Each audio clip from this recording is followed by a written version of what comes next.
ladies and gentlemen. Welcome. We have the 12 days of Sideshow, but today you got the 1 day of c.O.c. So y'all thought I was gonna be all nasty and stuff. But give it up, ladies and gentlemen. We got a big show for you today. We got people like, hold up, they're not even on the stage. They all left. What is happening right now? Get in here. AK mother freaking 47 is the tool. Don't make him act a mother freaking fool.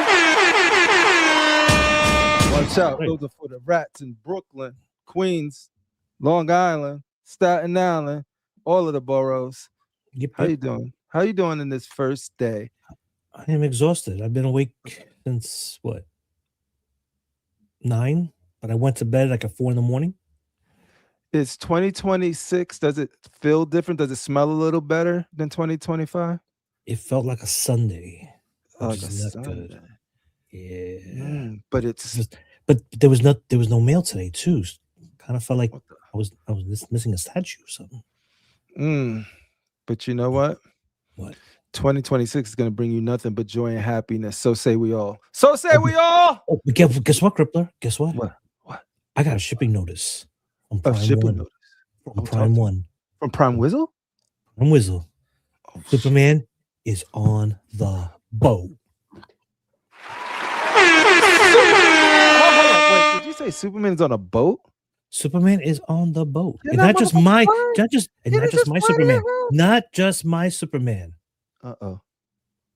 The next panelist on this show. His Superman's on that boat too. Ladies and gentlemen. Are you talking about the blackest man from the West? The man from Compton himself. Compton, USA?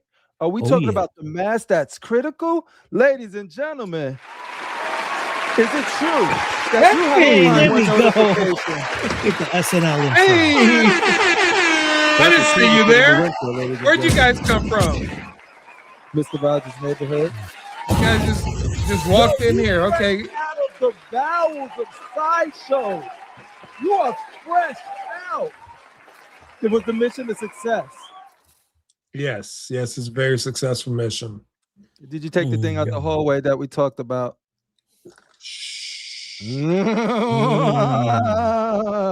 Secret cameras were installed, and audio is working. So, ladies and gentlemen, we have a request from Alabama's finest right now. It says, can we keep the focus on AK for the entire show? I feel like New Year's will be, let's. Hi, welcome to AK's Corner. Today, you're going to get my innermost thoughts about things that I like to do on my private time. I think I should do it. What do you think? Do it. Oh my God, the reveal.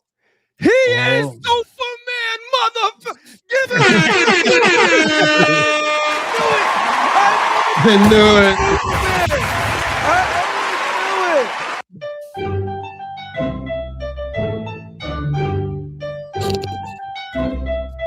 Who did that? Who pressed the button? Hey, you revealed the man behind the curtain, yo.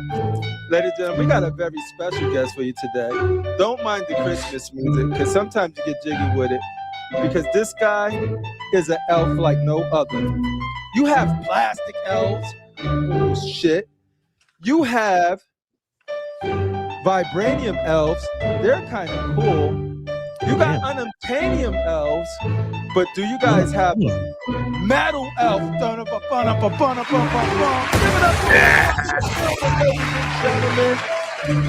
What's up, guys?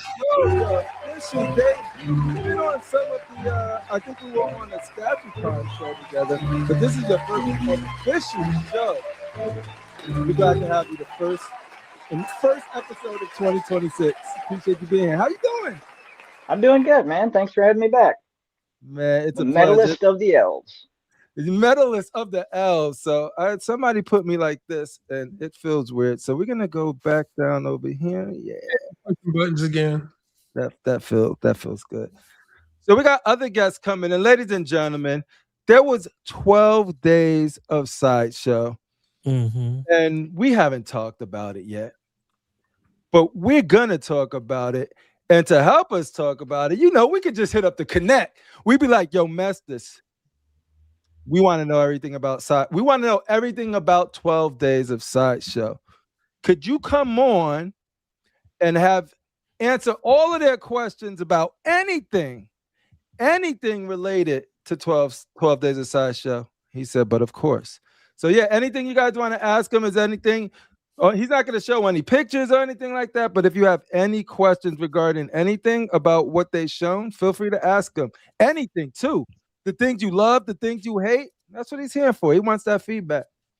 But yeah, so he'll be joining us soon. He's actually late, so I'm going to dock him. Well, I'm going to tell him that he's going to have to, what's an appropriate punishment for Mestis for being late? We're going to all need discounts. We're all going to need discounts. No. 10 laps. 20% discount. No, 10 laps around the C.O.c compound barefoot. Okay. But I still want that 20% discount. And with the dogs, AK, or without the dogs? Without the dogs this time. It's not that severe. Okay. Cool. Yeah, we also got. Oh, I'm sorry. We also going to look at some of the things that we were most impressed with from Prime 1. Because there was some shit. Oh, there was some shit. It was a slow build. It was a good end of the year. Yeah. Good end of the year. That's how you slow build and ended like, yeah. Oh shit. Yeah. Two people come into play. All right. Nope. See, ladies and gentlemen. Simmer down. We want you barefoot running around the C.O.c compound for your tardiness. Shout out to Mestis. He'll be joining us soon. What else we got today? I think we should say hello to the people first. Let's say hello to the people. But the lovely Calvin's going to be, AKA Low-Key Collector's going to be joining us at some point today. Oh. Links went out to a few people. So we're going to have a party tonight. It's going to just start getting packed as the day goes.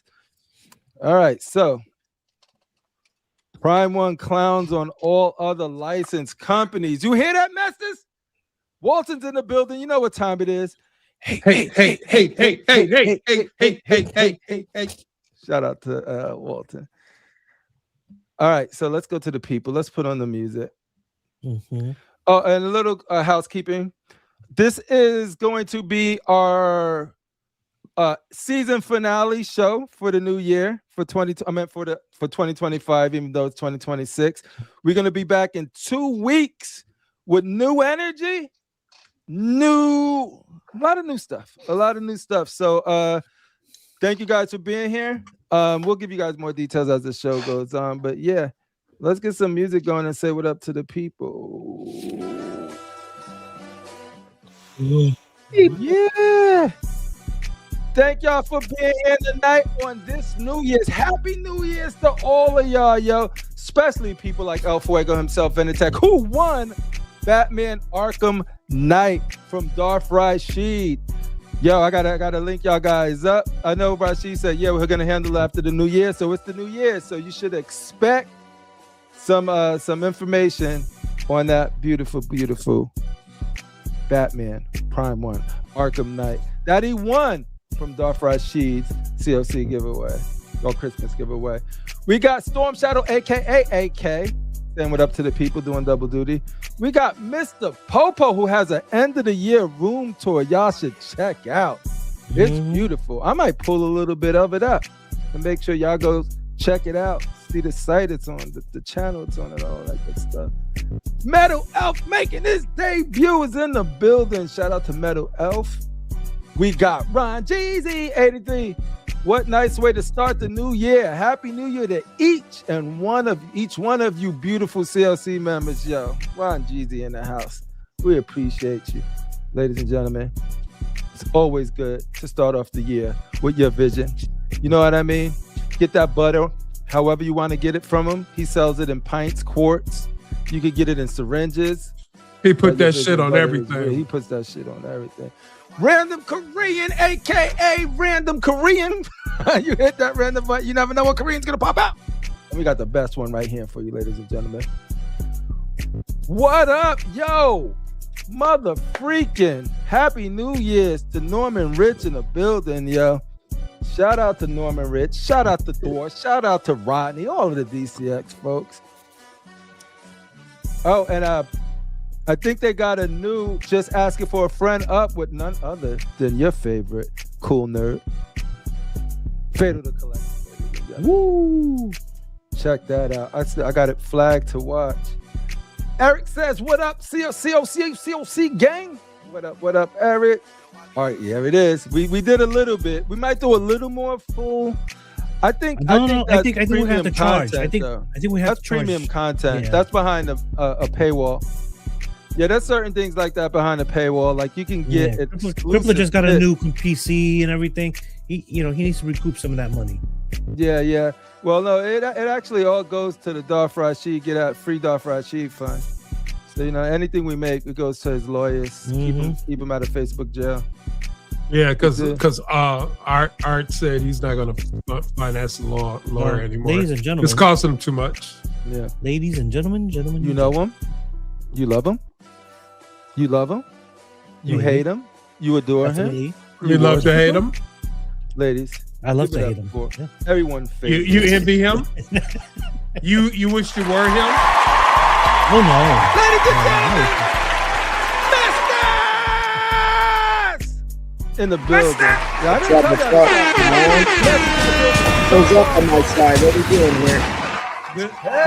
Do they do that when you go to Sideshow? When you walk in the door, you say, Mister! No, they don't. Somebody got to do it. Happy New Year's, Master. What's up? Hey, am I good on your end? Because I'm froze up on my end. Yeah, no, you're good. Good. Everybody's froze. Let's see here. I'm here. Keep doing what you're doing. I'll see if I can get. All right, you get yourself situated. Welcome to the show. We'll catch up in a bit. What is going on? We got Venom Tech saying, what up to Mr. Remember that AK? Random Korean, Archangel, Jesse Hernandez, AK, Crippler, Metal Elf. If your name was not mentioned by Venom Tech, you gotta ask yourself why. Why was your name left out of the Venom Tech shout out? Yeah, Metal is getting entertained. Yeah. All right, I'm good now. Now I can see everything. Yeah, you good? You see us? Yeah. Yes. Are we? Cool. Kidding. I'm not frozen. Jesse Hernandez in the building. Shout out to Jesse Hernandez. Thank you for being here tonight. We got the Archangels. We got the Theodore saying Happy New Year to all of the C.O.C. That's what's up. Crit Mass doing double duty. He's fully indoctrinated into Sideshow now after the second visit. So nice. And we was able to score some. What we score? What did we get? What did we steal from? What was the heist like this time? Did we get anything? Yeah. No. You had one job. I got jumped in. Not even a stapler? Did you at least get a stapler? Did you get anything that Daniel Bell touched for me? I told you just anything Daniel Bell put his little hands on. Yeah, it's in the mail. I got that thing you wanted, AK, and I do have that thing you wanted, Crippler. So it's on its way. Cock shipping. And give it up for Sideshow to being so welcoming to Low Key and freaking Critical Mass. Low Key will be joining us today. He will be joining us. Froze up again. What's going on here? You're not freezing on our side. That's weird. It keeps freezing up on mine. Go ahead. Go ahead. Do what you guys got to do. I might have to reboot and come back in. I don't know what's up. We'll be here. We'll be here waiting for you. Yep. I don't have to go to work tomorrow, so I'll definitely be here. Ladies and gentlemen, Figure Kong is in the building. Figure Kong is in the building. E-Man, it's in the game, is in the building. Happy New Year's, all the collectors from E-Man. We got Archangel saying, thanks, RK, Random Korean. You know, that's that inner chat right there. They talk amongst themselves and it's beautiful. Simmer down now, says Anthony Mester's internet. I see that old. I don't know what's going on there. Is it good now? I'm on. I'm good. I see myself. Let's see what happens. If it does it again, I'm rebooting. I don't know what's happening. Okay. You're working on a date when you're supposed to be off. I know. I think it's because I'm on Google Chrome. That's why. Oh, it's a work better on Google. What? Yeah. I understand those internet woes back in the day, like 2 months ago. Yeah, it was bad. Maybe a month ago, actually. El Fuego in the building. Walton Chunky in the house. Nobody's listening to Walton. No. Don't worry. Hey, when you know what to expect, you know what to. He can't let you down. You know you're gonna get. And then everything he hates, you'll see that has been ordered on Sideshow's calendar. Look at his name. You're like, wait a minute. Yep. I thought he hated this piece. I thought he hated everything. Shout out to Jesse again. Shout out to Venom again. Random Korean saying what up to everybody. Norman Rich saying what up to the people. Lucky Lex in the house. Happy New Year's, Lucky. Vibranium Jim in the house. Yo, Happy New Year's.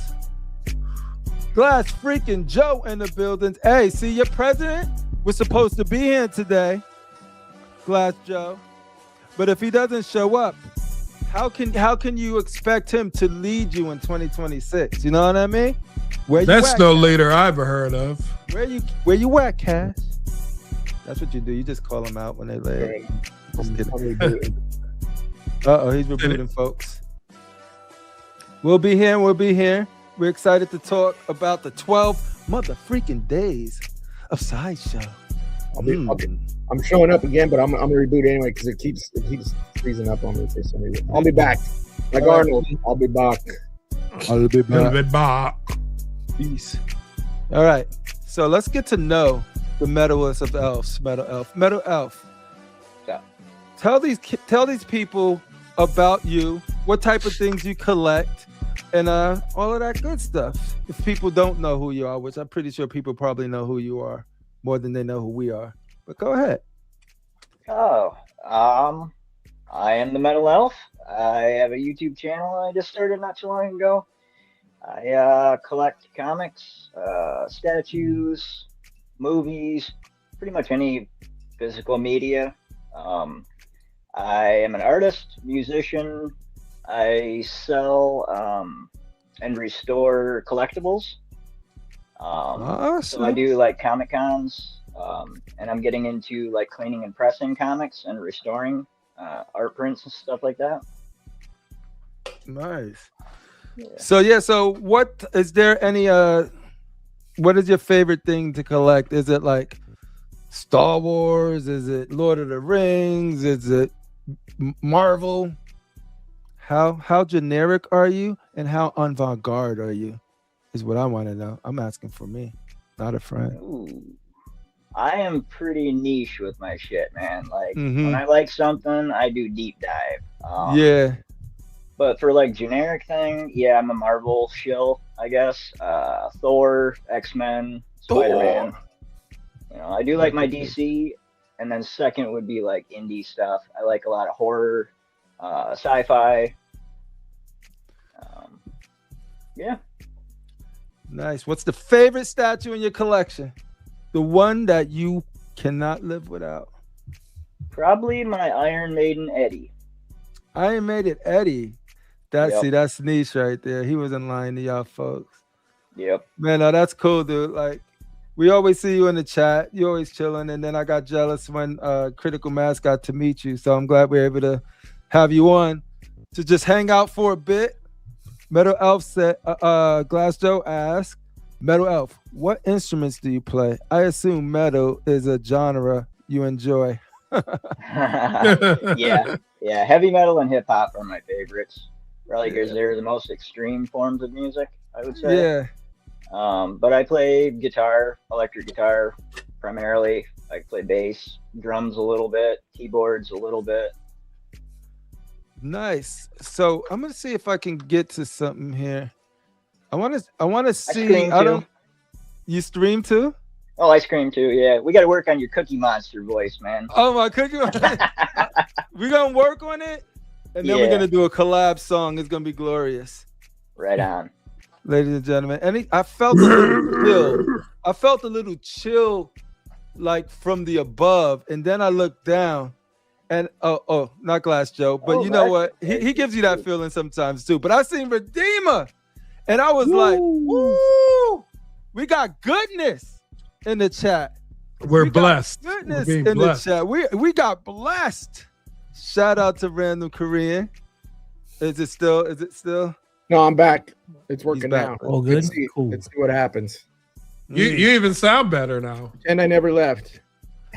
Yeah, you know what it is? It's usually like when you put that content that not safe for work content. You gotta probably click off of those. Nobody's here at the office. Yo, all right. So let's get right into it. Thank you again, Metal, for being here. Thanks for having me on, man. So this. Let me give you an idea of the roller coaster that I had.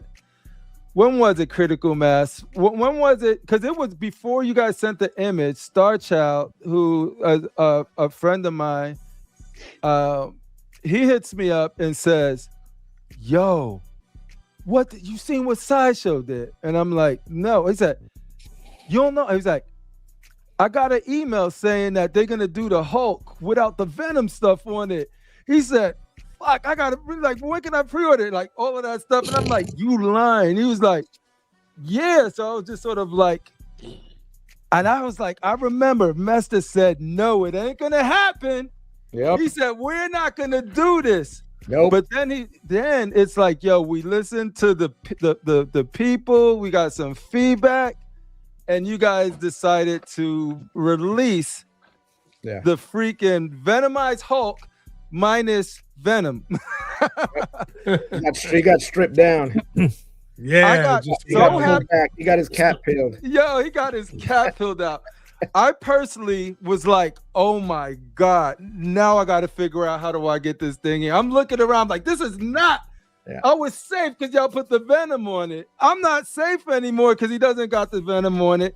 And so then, and I'm like, yo, Critical Mass, y'all seen that shit? And I was like, I want to pop out right now. I want to do a show right now. I want to do a show. Last week. Last week. I said, I want to talk about this shit because, hey, that's awesome that you guys actually had a change. You a fucking big company. Like you guys. Before you continue, Crip, I want to jump right into it. Do it. Was there a lot of back and forth with deciding whether to do it or not? Was this something that you heard the fans? It was funny because even I think it was what was it, Spooktacular, when I was doing a video. I think I'd even went on there and somebody had asked, and I was like, nope, not gonna happen. Because I had asked, are we gonna do this? And they're like, no, we have no plans on doing it. Yeah. And then next thing I knew, I was in a meeting, and because the Venom Hulk piece was my project. It was your project. So nobody ever mentioned it. And then we were in a meeting, and somebody says, we're going through the schedule, and they said, and the Hulk. And I go, wait, which Hulk? And they were like, oh yeah, we're gonna pull the Venom off of the Hulk. And I was like, well, it'd be nice to know something about this. It's like, where did this come from?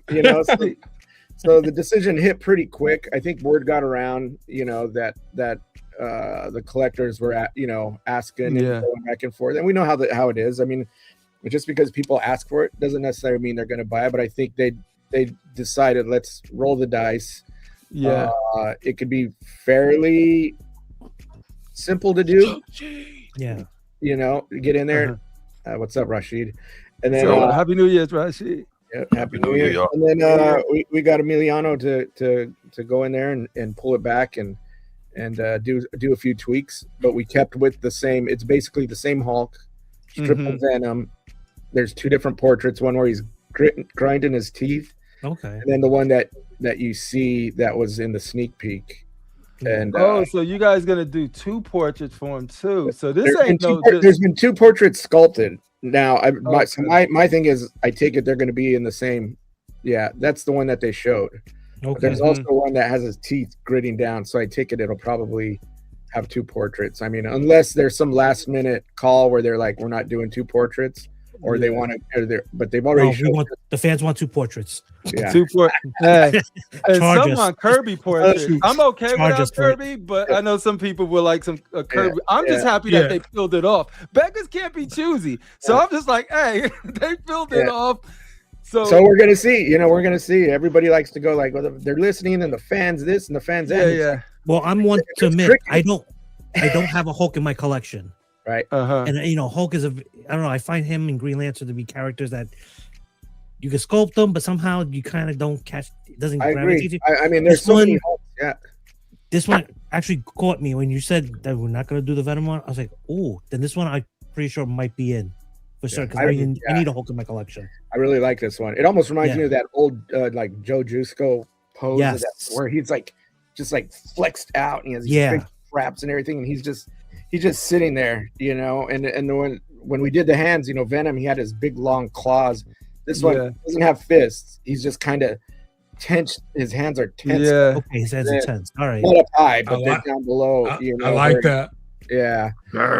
Yeah. So we had to kind of we had to convey that like rage and everything in a basic static pose. So he's flexed out.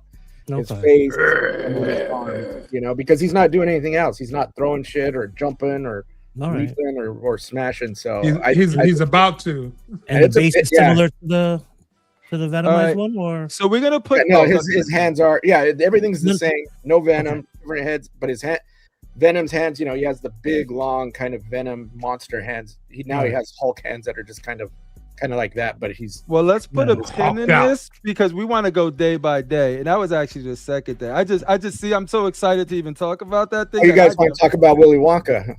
Yeah, we got it. Rippler loves Willy Wonka. First of all, everybody, let's welcome. There you go. This was just a few hours ago. What are you talking about? That was a good part. That was a good part. Yeah, that's why I was having a hard time logging in, man. That was a good part. Exhausted. All right, so this is him saying Happy New Year, solo to c.O.c. And we're gonna get to day one. Day one, ladies and gentlemen. AK, what was your thoughts when you seen Willy Wonka and the Chocolate Factory? I was surprised. I was actually surprised. Would not have thought of Willy Wonka, but I'm glad it's this Willy Wonka, the one true Willy Wonka, the Gene Wilder. It's the Gene Wilder. Yeah. It's premium format. Mixed media. This is what we got to go of, right? I didn't miss anything. Notice, just real quick before we go on, if you notice now, you'll start seeing a title where it says premium format mixed media. Mixed media figure. Tell us about that. They're gonna be. We made a couple of adjustments because the named premium format kind of got diluted throughout the years, where premium format was always mixed media, and then all of a sudden premium format shifted to quarter scale. Whether it had mixed media or not. So now we're splitting and it's getting a little bit more specific. So if it says premium format mixed media, it'll have clothing on it. If it says premium format, it'll be quarter scale. So or you could just drop the format and call it a premium mixed media. Could, but then everybody would be complaining about that too. So somebody's gonna be butthurt. We just dialed it into 2, so there's no confusion. It don't matter. Yeah. Everyone's but no, it's cool to get the distinction. From the product line, because it was like, even when I remember the Mythos, but premium format. But I thought premium format meant quarter. But it was a little thing with that too. And we used to have legendary scale, which was the big gigantic. I think there was a Yoda legendary scale back in the day. Sauron and some of those big ones. What's the temperature on Willy Wonka on this panel? We need to know. All right. It's not Willy Wonka fans out there, 2 out of 10. Hey, I you know what? I grew up hating that movie. Really? Yeah, it creeped me out. Any of that, like Wizard of Oz, Willy Wonka, Alice in Wonderland, I didn't like any of that stuff growing up. Like so you said, you get nothing. Even though it doesn't resonate, but I understand there's a lot of people. You didn't like the Wizard of Oz? I didn't really like Wizard of Oz. It was too weird, man. That yellow brick road, man. It was I don't want anybody really to know that, but I did like the Wizard of Oz.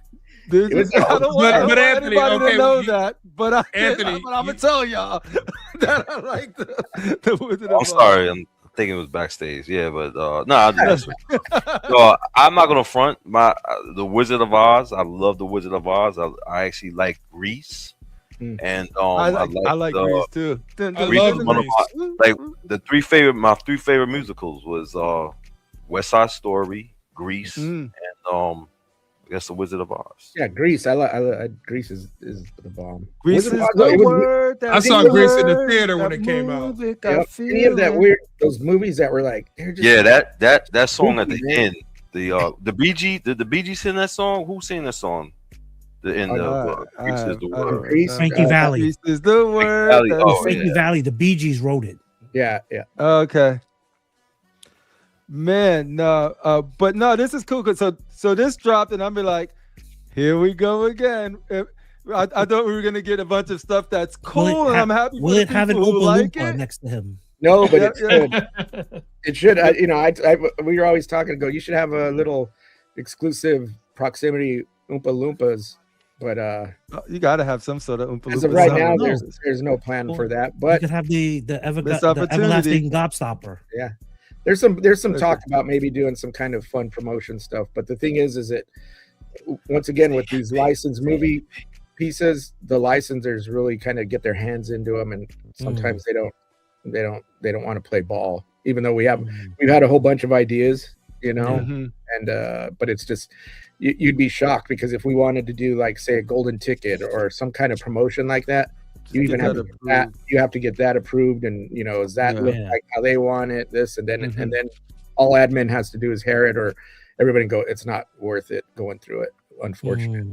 But who's to say? There might be something really cool that they a proximity 1-to-1 scale of an everlasting gobstopper. Just see, no. AK knows like. I enjoyed that movie, and the everlasting gobstopper was always like a cool little thing that he had. Jawbreaker. I know. Like if my daughter had the money to buy this, she probably will. They like she likes it. Has a fan base, and the cut on it is out of control. Tim Henson did a great job because the patterning on that vest. If you're a big fan or if you look into it, I mean the patterning is crazy on Gene Wilder's vest. It has these like glittery, weird, viney, flowery things and everything else. And I remember being in Tim's office and we're kind of digging, whenever we do stuff like this, we start digging deep on the reference. And unfortunately, some of these movies, the studios don't have a lot of reference. You would expect them to have something, but on those old movies, it was pre-digital and everything else. So they'll supply us maybe with a couple things and then we're on our own. So then we got to start hunting like auctions. Was there anything ever auctioned off? So you'll go through auction catalogs or you'll go through just the internet and start finding stuff and finding high-res images and then doing a bunch of print work on fabric. So these private collectors. Yeah. 51. Yeah, no. So this was cool. I like when I seen this, I was like, okay, not everything has to be me. Move on, but I'm happy for everybody. But there's a big fan base for Willy Wonka. Huge. Yeah. Like I remember when Iron Studios dropped theirs. That's pretty good. I'm not gonna lie. I like Gene Wilder because I love Stir Crazy. I think Gene Wilder. Richard Pryor. So, I love that movie. If you grew up on Gene Wilder, it was hilarious. Yeah. Then yes, this Willy Wonka. Blazing Saddles. He was great. I never saw Willy Wonka by Gene Wilder, but Gene Wilder I always thought was a funny guy, man. Yeah, 1,000% for sure. Yep. So I mean, just the fact that it resurrects the character to make people look into it. Unfortunately, some people didn't grow up with Gene Wilder. Yeah. But I mean, as long as they get like how Sideshow did the respect for Clint Eastwood, right? As long as this gives him his respect, right? Blazing Saddles, and what was the train? What was the train? Him and Silver Street. Yes, him. Let me tell you something. Him and Richard Pryor, undefeated. Like those two. Yeah, they're in jail. We bad. Right. Other than Dave Chappelle, it's not too many comedians that I feel. And I'm not taking them from Eddie Murphy because Eddie Murphy in it. But these comedians of this era is not. They don't make movies like that. No, yeah, 100%. You know what I'm saying? So You know what I'm saying? Like I said, respect. As long as it gives Gene Wilder his respect, I'm all for it. I mean, I'm not gonna buy it, but just the fact that it pays homage to him. It exists. Yeah. Respect. Oh, that's cool. To somebody who put a lot of that work in, and to be able to be immortalized in a statue is dope, dude. If we should be so lucky that one day we get to the point where somebody want to make a statue of us. That'd be crazy. I don't know. It might be hard, but I wouldn't mind Sideshow doing like the whole Mel Brooks line, like a. Like that. I think that'll like movie buffs will get. Yeah, that there's huge fans of a lot of Mel Brooks stuff. It's just Spaceballs alone. We'll just be like, yo. Nope, sorry. George Lucas has a lock on the merchandising, so I know. It's Spaceballs stuff. All that new movie not too, Spaceballs. Shout out to Archangel, by the way, who got a room tour up in his channel. It's beautiful. I love seeing that stuff of just so people you mess with, but actually there's a lot of people that got room tours up. I'm gonna do one. Mine it's gonna be small, not like compared to all of these guys, but it's cool to just actually see what you can't see, like get a look around and all of that good stuff. You got to record one, Rashid. Yeah, where Billy Rios at? Tell him to go record one for you. Well, what's name was supposed to record mine? Miguel, the Puerto Rican Predator. Adam. The one that be in the table collecting. Because you're not under the table collecting. Rashid did one that one night when everybody went buck wild. Remember that? Yeah, imagine he do one with a 4K camera, yo. Anthony, you got to do one with a 4K I got more. Camera.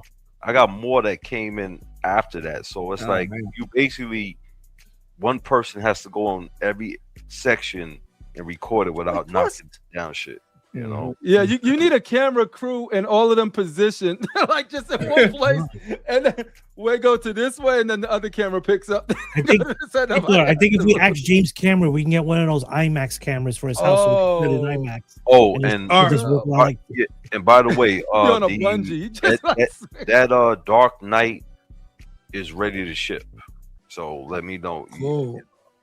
You know, oh shit. Give me the address so I can see how I'll ship it this Saturday.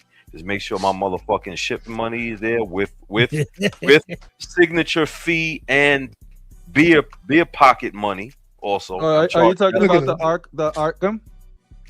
Yes. Nice. This man has a big heart. I want to be able to get at least 2 slices of pizza and 1 beer. And then I'll ship your shit. Yeah, that's a little tip. You know what I mean? What's a slice of pizza cost in New York? Give me a little tip. A little tip. You know what I mean? Get you some pepperoni and pineapple pizza, right? That's all you want. That's all. No pineapple. See, this is the thing. This is another thing. I'm glad that Sideshow. I'm glad I ain't jump in order other things, because once I saw where this Star Wars was going. Yeah, we're gonna get to it too. Because if I don't see even spoil it yet, we ain't even get to day 9 yet. Save your money, bro. It's already. No, but I'm just saying. Oh no, we're going down the Anthony, I need to see something, because this is why you gotta start showing. You guys shouldn't tease so much, because people they don't want to order. People go and order something, and now they got to cancel, and now they NRD with something, and you could have stopped them. You could have stopped them from. And I guarantee I'm speaking for everybody. We don't want to waste our NRD when we could have put it on something that just looked better than what we had it on. So just show us a little something. I have nothing to do with that. You'd be shocked how many ideas all of us have in development. They're going this. No, but I knew that Revan was coming, because it was hinted like over a year ago. Mm-hmm. Just like the what's the name. But I got Revan already. But my thing is, if I could have multiple Darth Mauls, I could have multiple Revan. He's one of my favorites, and I'm just hoping. This one looks dope. I'm hoping. Let me be the judge of that young Padawan. Let me be the judge of that. And let me know if it's going to be a 5th scale or a 1/4 scale, because we wouldn't want Rashid to go on a tyrant. I want both. I think it says on the. I think it says on the thing. I think it says both. I think it says premium format and statue and figure. Yeah, and figure. Let's work there. And you know what? He's here, so you can ask him any questions about Revan. So, Crippler, what's day 2? Let's go to day 2. There we go. So day 2 of the 12 days of Sideshow, 1 day of c.O.c. I'm sorry. Was this, and this is the one that got me and Everyone AK excited. super excited. Because you know how and critical with our God complex, we was like, it was because of us. We didn't know that this. Oh, I didn't say that. No. Don't put me in that conversation. I mean, it was the community as a whole, because everybody wanted. Yeah, no, when I say that's what I mean to the community. I'm like, because we always get this back and forth, of like, hey, do they listen or do they hear? But this is a thing too. Is like if everybody would have been saying, "Oh, it's just fine" or whatever, that feedback wouldn't got to them to the point that you would probably know that there's actually a demand for that version of the Hulk without it. So by being able to give that the critiques in a way that's fun and cool, I think helps, because if they thinking about it a little bit, it could add some more leverage or data points to change it if it's something that they were already teetering on. You know what I mean? Yeah, because sometimes we get so involved in, like I say, I sound like a broken record, but these projects are being worked on well over for a year. You know, so what might be a Venomized Hulk, a year plus ago. And then by the time it comes out, there could be, that fatigue in the community where they're like, man, we don't want to see any goddamn Venomized anything. And then we're just like, shit.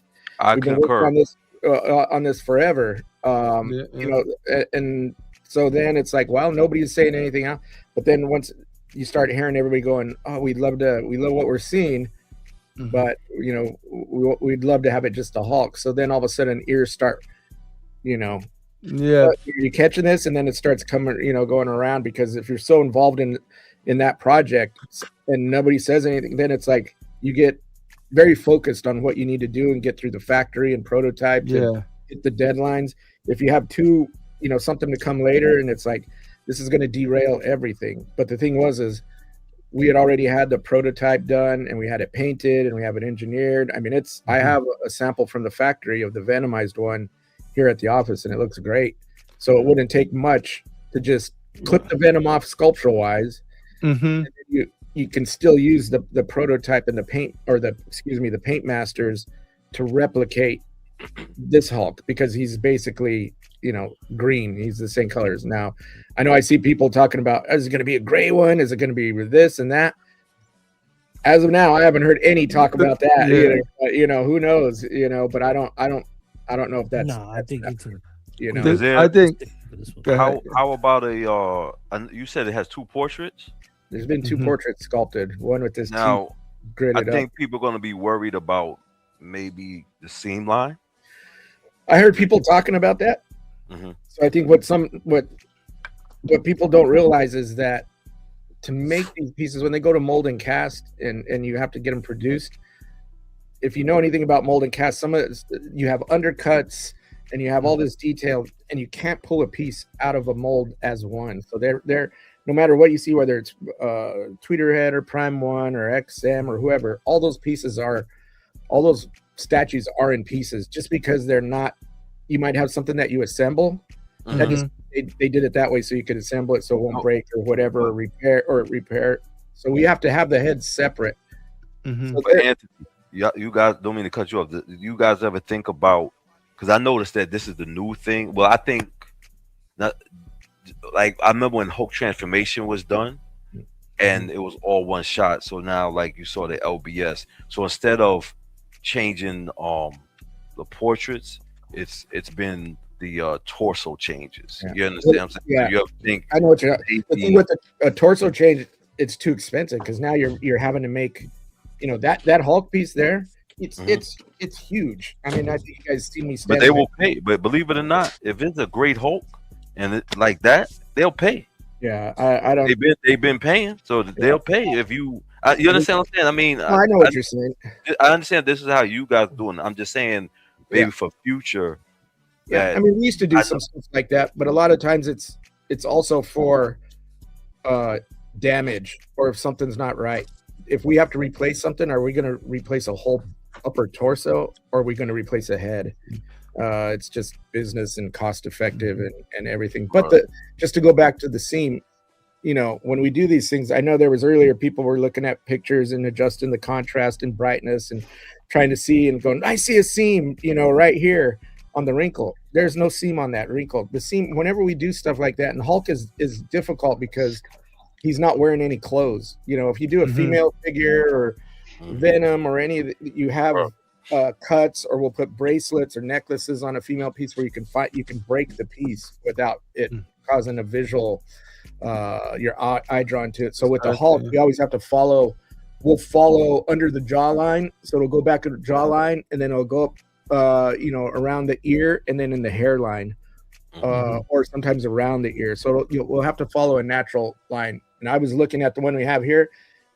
There's a seam to it because you can't cast the head on it. You always have to have it on there. So the decision is do you want to cut the head as close as you can get to the neck, or do you entrust the factory to glue the head on, putty it up, do finish work and sand it and blend the detail in on each one and then repaint it? And usually that causes a bigger problem because then you see a big sloppy seam line, like, you know, it doesn't blend in. But if you do it this way, and even though there's a seam, when you have it on your shelf, it looks natural. You don't have, you know, like the Archangel piece. Yeah, well, I don't know. I didn't see anything on the Archangel one. On the head, is that what you're talking about, or on the the way it's sculpted, like you can't. Oh yeah. So it's because I was looking at this Hulk. If you look at it, you really have to turn it to the side to cut back behind the jaw to see that's where the seam is. If you're looking at it straight on or 3/4, you don't see anything there. All right. So I mean, it's I think it's going to be such a great piece. Even if you can't see the seam, I'll look past it.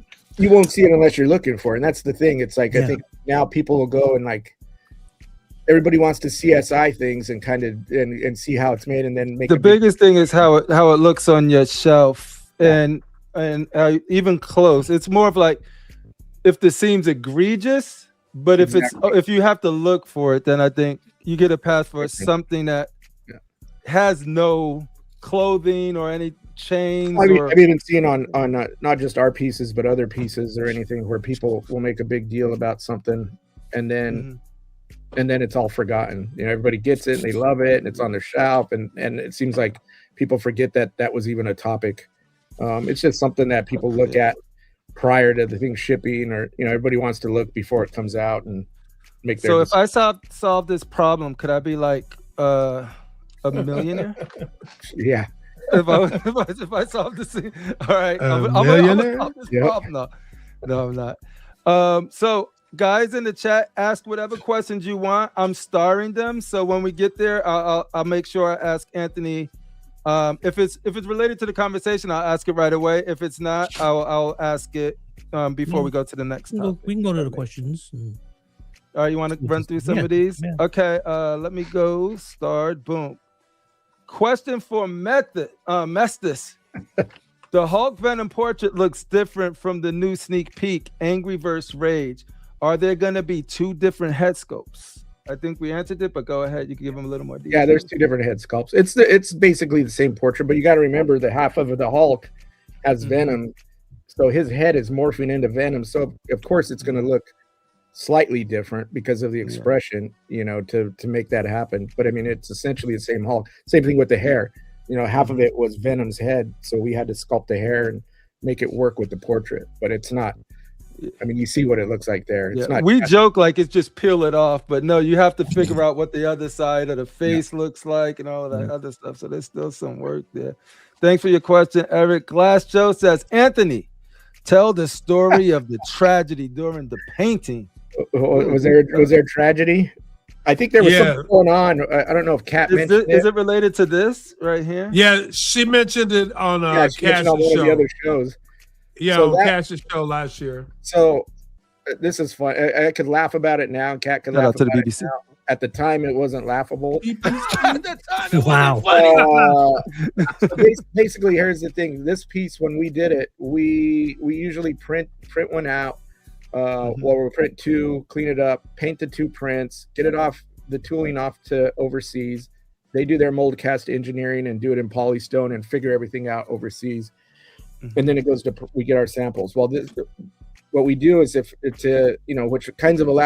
will allow us to get pieces back quick. That's why sometimes you see pieces coming and everybody's going, man, Sideshow just put this up.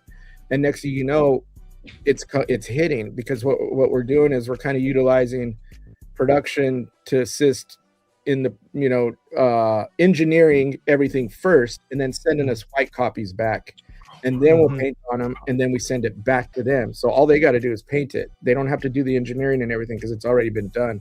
Anyway, with that said, that Hulk being so big, and usually when they do it, when overseas, when they first do it, they're not thinking about weight and everything really. They just want to get us a casting out that's engineered. That thing weighed a ton, and the parts were connected on it, so Kat couldn't remove the parts to paint. So now she has like a toddler, that weighs a ton that she's having to paint. And painting. Which is that this statue here? Are we talking? The one with the venom on it. With the venom on it. Okay. Yeah. So she was painting 2 of them. And you're under duress to hit deadlines and try to make things work. And she was struggling with it to begin with because it was so big. Anyway, I was in the room and we're looking at it, and she finished it, and I was like, this looks great. We dialed it in, and she had the other one, which was in pieces, on her desk, and she had it laying there, and she has on her desk, she has like foam so it doesn't get scratched and it kind of rests. It must have been on the side of the foam, and we're talking, and something must have just slowly started doing this number. And we're talking, box facing, and it just goes crash. And she didn't turn around, and she like went white, and I was like, oh no. And she was like, oh no. She was like in tears, practically, she was like practically, and I go, we both knew what had happened, and she had just finished it, and she had been battling this thing for weeks, and we turned around and it was on the floor, and since it was in polystone, it hit, and it was so heavy it broke into a bunch of pieces. And my first thing, I was like, it was like Steve Austin, we could rebuild him, like the $6 million man. I felt bad because I was like, we can fix this. Don't worry about it. I'll jump in, I'll build it, and we could touch it up. I was like, we could do this, whatever. The reality of it is that we ended up just running with the one and photographing it and sending that one back and keeping the broken one here just to check paint if we needed to. So we didn't have to fix that one, but maybe one of these days, and maybe when it gets released, maybe they could put it in the blog or something because I have pictures of it where it's all busted. Yes. Wow. People love destruction. Yeah. I just felt bad because Kat had worked her ass off on it, and she was beyond frustrated because it was so heavy, and when you're trying to airbrush and paint and get under cracks, and you got all this shit hanging around and weight. Oh man. I told her that your arms are probably nice and buff. I'm pretty sure the bosses over there in Sideshow are like, it's no problem, whatever. I'm like, I wonder how worried was she? Nobody even, we keep that amongst ourselves when stuff like that happens. We're just like, oh man. Yeah. The fact that she shared and you was able to go into detail. It's laughable. Like I said, it took a while, man. It was like, ugh. Shout out to every time I see her prototypes, dude, like that. She was I first started like really knowing her name with the succubus, and then I went back and seen some of the other. I was like, oh my god, she's very talented. Like she's talented. OG. She's been in the industry for years, and she started doing animation, and then she started doing toys. She used to work for Soda. She worked for everybody because she was freelancing, and she used to freelance for us way back in the day, a bunch of the Court of the Dead stuff and everything. Go ahead and start. I see. Shout out to how heavy Sanctuary. Go ahead. After that, we lightened it up. That's when we dial in the weight on it. It's still heavy, but it was heavier before. Yeah. What is it now? I don't know, but we have the one there, and when I moved it around, when I was looking at it, I was easy. I could spin it and move it. It was still heavy. But it wasn't heavy like those ones that Kat had. So it's got weight to it, but the other one must have been really crazy. Yeah, because cool. Thanks for being here. Jeff Delaney. Shout out to Jeff Delaney. Make sure y'all check out Secret Sanctuary. They do way better edited content than we do because we do zero of it. Yeah, has that ever happened before in the past, or have it happened to you, where you dropped a piece while painting it? And me? Yeah. No. Next He's question. He's a professional. He's like, next question. You know, since we're talking about weird, crazy shit like that, and I don't think it ever happened to me. It almost happened, but a lot of times when, you know, you're painting and you're real quick and you're going to the paint, the ventilation system will go in the other room to primer or to seal things or whatever, and you're in such a hurry and you have spray cans all over and everything else. Sometimes when somebody will go to do the final seal, like a flat coat or a gloss or semi-gloss or something, instead of picking up the gloss, they grab the primer can, and they don't realize it. And they go like this, reprime, and there goes primer right over it. You know, yo, y'all can tell some crazy stories. That's when it's like, well, you better know your shit to be able to either get it off or to paint over it and make it match. And it's now it's you know, we'll laugh in there because we'll clown each other. It's not funny for the person who does it, but it's like that's crazy. Guess who's not going home on time? Shout out to friend of the show, Beast 51 Statue, who says shout out to Anthony for the non-venomized Hulk. As promised, day one pre-order. See, these people, when they say it, at least the C.O.C community, they mean it. Good. They mean it. Well, I was gonna say the difference between what was it, Prime One with the Hush Catwoman, where they came out and said, "Oh, this isn't because of collectors saying anything," whereas Mestis comes on and says, "Hey guys, you guys were hyped about this. We're gonna do this for you." Yeah, that's a great. That's the difference. Yeah, that was a big difference because there was other companies who was like, "Yo, we ain't doing this because of y'all. Don't get it twisted." Yeah. I'm like, let them think that, even if it wasn't. What's the harm? What's the harm? We're just gonna do it anyway. Yeah, but the thing is, you know, I was on video a couple times and in chats going, absolutely not. This isn't going to happen. And I remember before I got on the chats, I even talked to the guys and stuff. And we actually had to say so. And I go, hey, I'm going to be on a chat tonight or on video. So we're not doing a stripped down venomized Hulk, right? Yeah. They're like, no, that ain't happening. And I was like, all right. Yeah. I just want to make sure. So when I get on the show and they start asking, I know what to tell them. And then all of a sudden, it happens. So it's exactly how that went. No, that's good. That's why that's why you don't trash what's there. Because like I said, just because we are hyped for the that Venom one is awesome. It is awesome. People, you know what I mean? For people who want venomized Hulk, that statue is there. It's so impressive that we want, like, the people that just not a fan of Venom or other things. It's not the statue quality. It's more of like just that act of it. Once again, I think like, you do it to a statue that looks like this. Yeah, there was some fatigue because you see the unlicensed pieces and some of the other, they've been done, but by the time we were able to get ours out, everybody was like, tired of it, regardless of how good it looked, But even then, I see in other shows and where people are comparing that one to the unlicensed versions and teach their own or whatever. But the majority of them, it resonated. You knew you were onto something when people were saying, I don't even like Venomized Hulk. God dang it. I think I might need this, That was me. Like, yeah, that's you. That was you. I know for sure it was you. Yeah. I'm like, dang, like, cause me and I will share with you text threads with my homie Star Child of us going back and forth. He's like, yo, and we trying to make excuses for it. We like, but it's like having two statues in one. Yeah. You have your Venom. And I'm like, I know. And then at the sort I'm like, fuck, it looks so good.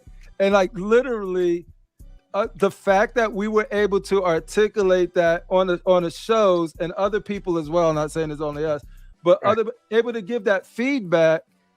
And you guys listened to Metal Alpha's point and was like, yo, there was no plan to do this, but I think there might be demand for it.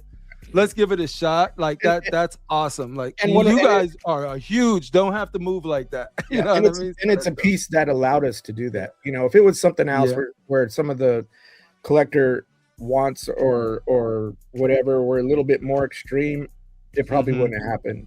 But after we talked to, you know, Emiliano and stuff, and they approached him and how hard it would take. I mean, it didn't take him long to resculpt that size, you know, or that side. Probably took maybe a couple weeks or something like that. So Toy Quest said, put a scarf on him.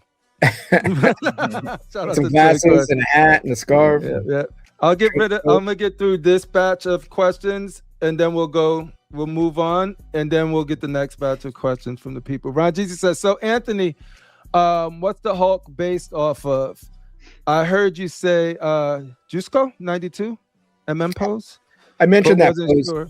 But it wasn't based directly off of any of that. That was just something that, to me, it reminds you that c.O.c painting was always around back in the day. And I always thought it was funny because he was just planted, and he was just like boom. So when I seen this, I was like, oh, that's kind of reminiscent of that version, because you rarely see the Hulk done in that way.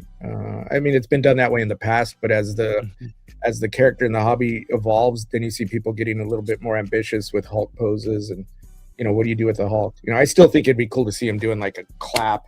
And you gotta busting something up, and you know, breaking through a wall, or doing, you know, some of the OG kind of visuals. But I'm a dynamic guy, but there's something about this pose that you guys struck with this Hulk that it really did. It just screams Hulk. You know what I mean? He's big. The other pieces screamed Hulk too. It's just something about this one. Just I don't know. This was gravitated more. Yeah, and I knew it was that Hulk too when me and AK had the same reaction to it. Just sort of like, yo, if this was without, and then when they did it, I'm like, yo, we should just. Something happened that we were gonna do it. Timing did. I think another show was on, and we didn't want to go on during that show. We wanted to pop out, and then the time they were off, we was like, we'll save it for our New Year's. But we just wanted to give you your flowers for this thing. Because it's like, I'll pass it along. I honestly think this is people aren't playing when they say that they wanted that thing without the venom. When it dropped, I put it on the Facebook group, but I definitely put it there. I don't want to hear any crying. Yeah, I see that. Because and that's resonating through the other shows as well. You know, you see people talking about it and going, hey, they did it. Now, don't be shocked if somebody doesn't buy it, and then people want to say they need to do this on another piece. Don't be shocked that it doesn't happen. You know, but then this will become a point of reference to any time. You'll be like, why you do that? You know what I mean? You can just point to, you remember we did that whole. I mean, we did stuff like that before too, and we did it with Superman. We did it with Batman, where we changed out portraits. You know, Batman was one that Martin one. That one was, people didn't know what to think about it. They either liked it or they hated it. Batman on the pole? Yeah, Batman on a pole. Batman. And then, you got everybody going, well, if they did him in black, and if they did him with the long horn. Oh, you did it in black and gave the long ears. And we made a movie, and we twisted it, and we changed it, and it was like, yeah, I think those people were full of shit, because, you know, it wasn't like it started doing a bunch of stuff. And then same thing with Superman, you know, I've always thought that was a great piece, and I didn't think we needed to really shuffle on that, meaning the Kacharik one where he's flying up with his fist. Everybody was griping because he was older looking. So then we do a younger thing, and then after everything came out, they go, I always liked the older portrait. I like the older portrait. It was some of the same people that were saying younger portrait. We follow the teachings of the great Vision, who says a lot of these other people just be yapping. We about the action here. So c.O.c people, if y'all wanted that's what y'all wanted. Y'all say y'all want it, get it. But we're never gonna tell you how to spend your money. If you ain't got it, you don't get it. But the choice is there now for you to add it into your equation when you figuring out, hey, yo, is this the Hulk you really want right now? I know. I think it will be when people see it. I think it's. If you don't gravitate to it, you're not a real Hulk fan. I'll tell you that. If it can reach the quality of that's something that you already showed the quality of the Venomized Hulk, so it can reach that quality. It's a wrap. But yeah, K-Fett says it. What up, K-Fett? One of my favorite people in the damn whole community. What up, gents? That is a nice looking Hulk. Definitely coming home as my first Hulk. That's K-Fett. And K-Fett don't play. K-Fett's the type of person that says it and does it and means what he says and all of that good stuff. All right, y'all ready for day three? And then we'll go back. You see, hashtag no yapping. We follow that here.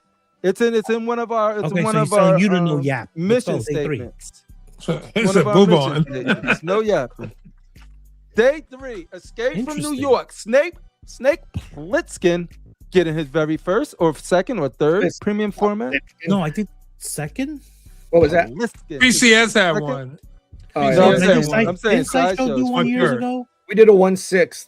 No, this is the premium format. That's that first premium format. But they had done premium format. They had done Escape from New York years ago. So, all right, 1/6. We never did a statue. Okay. What do you know about Escape from New York? Is this? Let me tell you something. I remember when this movie first came out. When I was like maybe what year this movie came out? Anybody know? 80, 81. I was about if it was 81. I'm not sure. I was about what, third grade? 81. Third grade. But this movie amazed me because you know what it was about this movie? I was scared because when you're young, I was like, "Yo, is this really going to happen?" Right? Because I live in New York, so when they did it to New York. I'm looking at it like, yo, why? He was scared. He was a little. I was like, yo, why they fucking up New York like this? You know, I didn't like it, man. I was like, yo, why they mess up New York like this? And I said, then I felt a certain way. I said, because at the time, it was like New York was like the capital. It had murder. A lot of people don't know. It was a different New York back then, right? It was the murder capital of the world. So, I was wondering. I was like, "Yo, is it going to lead to this?" So then I got to, are they going to make New York into a whole big prison? Lock it up. Yeah, you know what I'm saying? Because trust me, when they make the thing about this movie and a lot of movies in the past, whatever, there's ideas that people kick out for certain political that make people say, you know what, you think that this might be able to work? Maybe we should do it like this. And people make movies about this type of shit. So it's not like this then crossed like The Purge.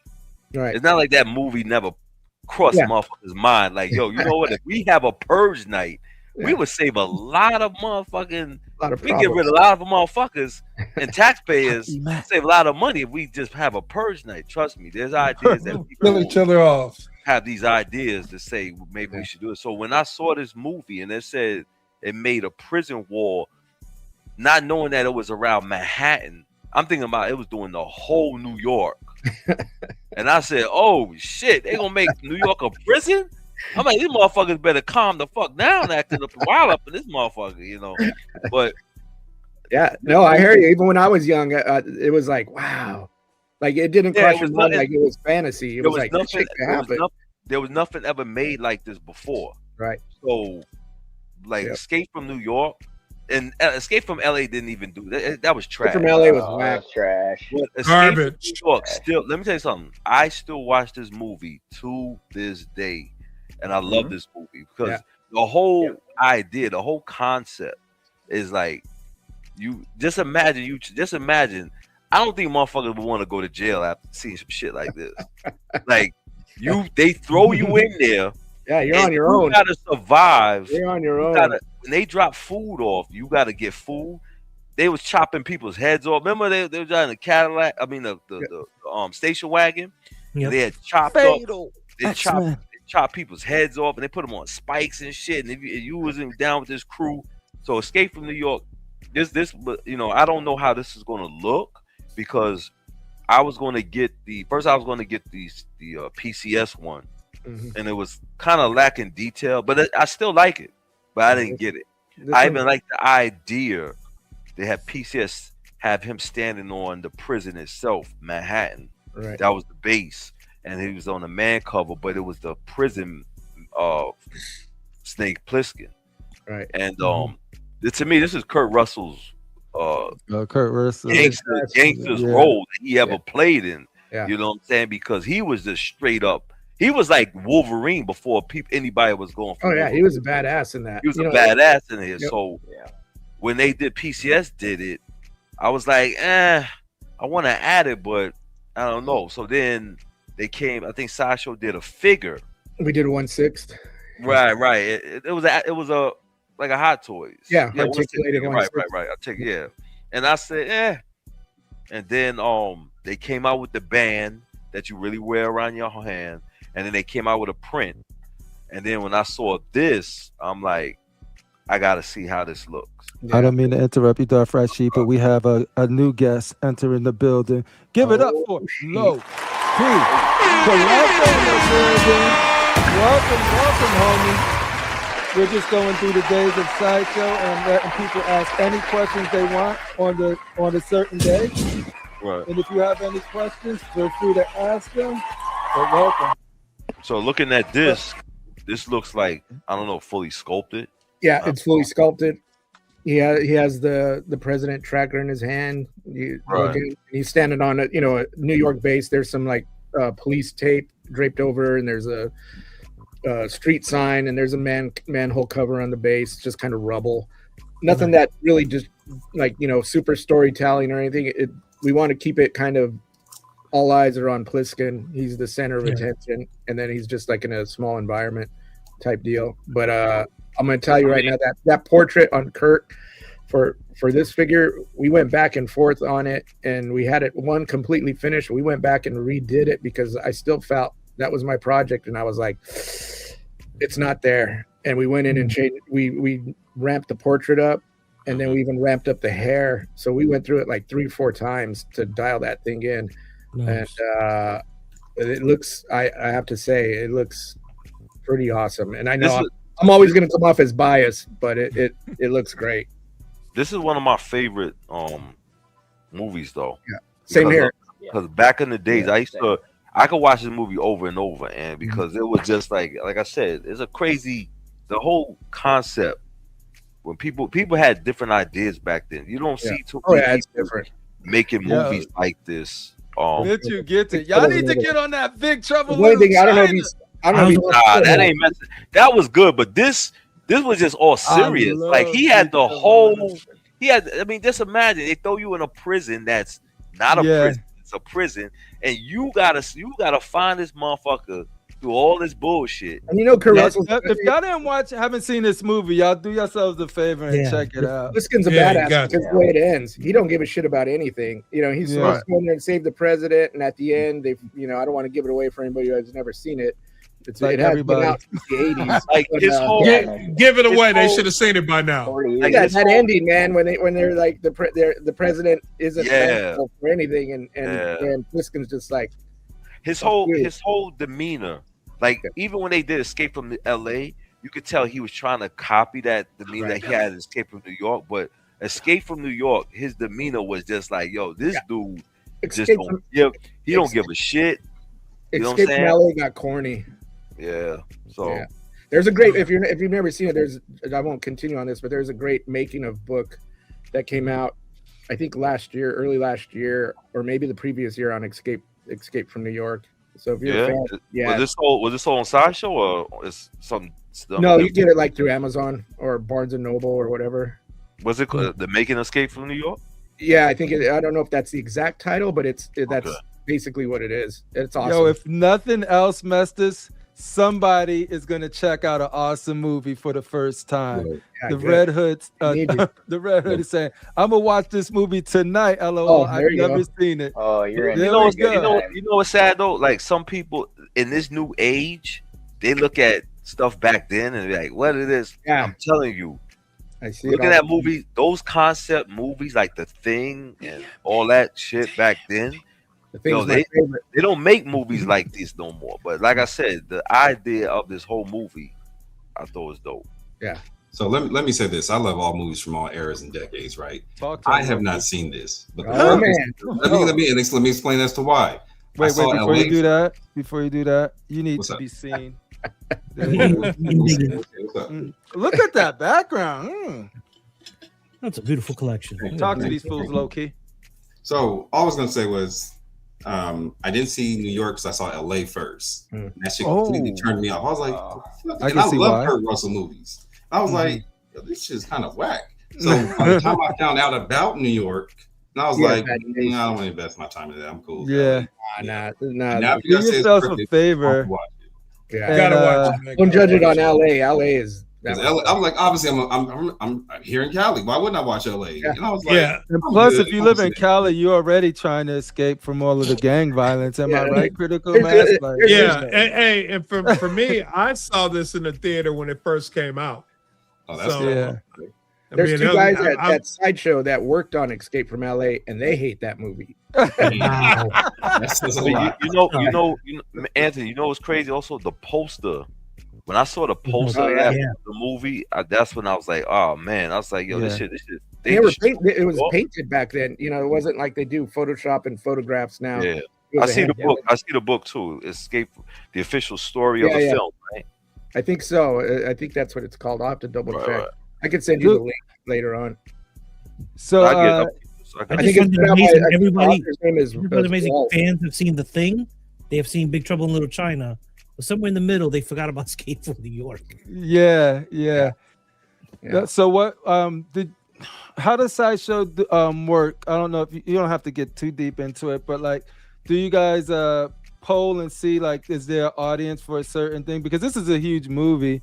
You know what I mean? Or do you guys just go off like, I want to make this because there's a lot of internal. There's a lot of internal fan. You know, when we discuss and we're like, I mean, we did the 12-inch one years ago, and we always said it would be awesome to do a statue. And for whatever reason, it could be licensing, or it could be even internal, where they don't really are looking to do, you know, to make that jump. But if we find, you know, it's like double Dutch, you know, if we find the gap, you know, that we can jump in on this and somehow get it under our licensing, then we'll put it, you know, when we make a deal, we'll go, how about Escape from New York, you know, to the studios, and if they're open to it, then we start negotiations and see if it's going to be something that we're willing to invest the time and money into. And that's kind of how this one kind of came to fruition. So that's dope. No, I love that you guys are. John Carpenter did this movie, right? Yep. Yes. John Carpenter did The Thing. John Carpenter also did Big Trouble in Little China. Yeah, he did. You guys Sideshow ever thinking about doing The Thing though? Because they had, like, actually at that time, it wasn't a big deal to me, but when McFarlane did his little movie Maniacs, and he did 2 versions of The Thing, you know, I was like, that shit was dope. Yeah, I can't lie. I can neither confirm nor deny on the Thing, but that means there's some machinations happening. So you guys, you gotta ask the right question. Next one, I'm gonna go to the questions. You guys think you know, but you have no idea. Hey, we'll talk about some of the little sneak peeks. You know. Anyway, Archangel, the homie from Alabama, one of Alabama's finest, if not the finest, according to Collectors Magazine daily or weekly. I don't know what they did. But he said, will Sideshow make a Oompa Loompa? Don't want Wonka, just a bunch of little Oompa people. He just wants the little people. I think it's a great idea, and but as of right now, there's no plan.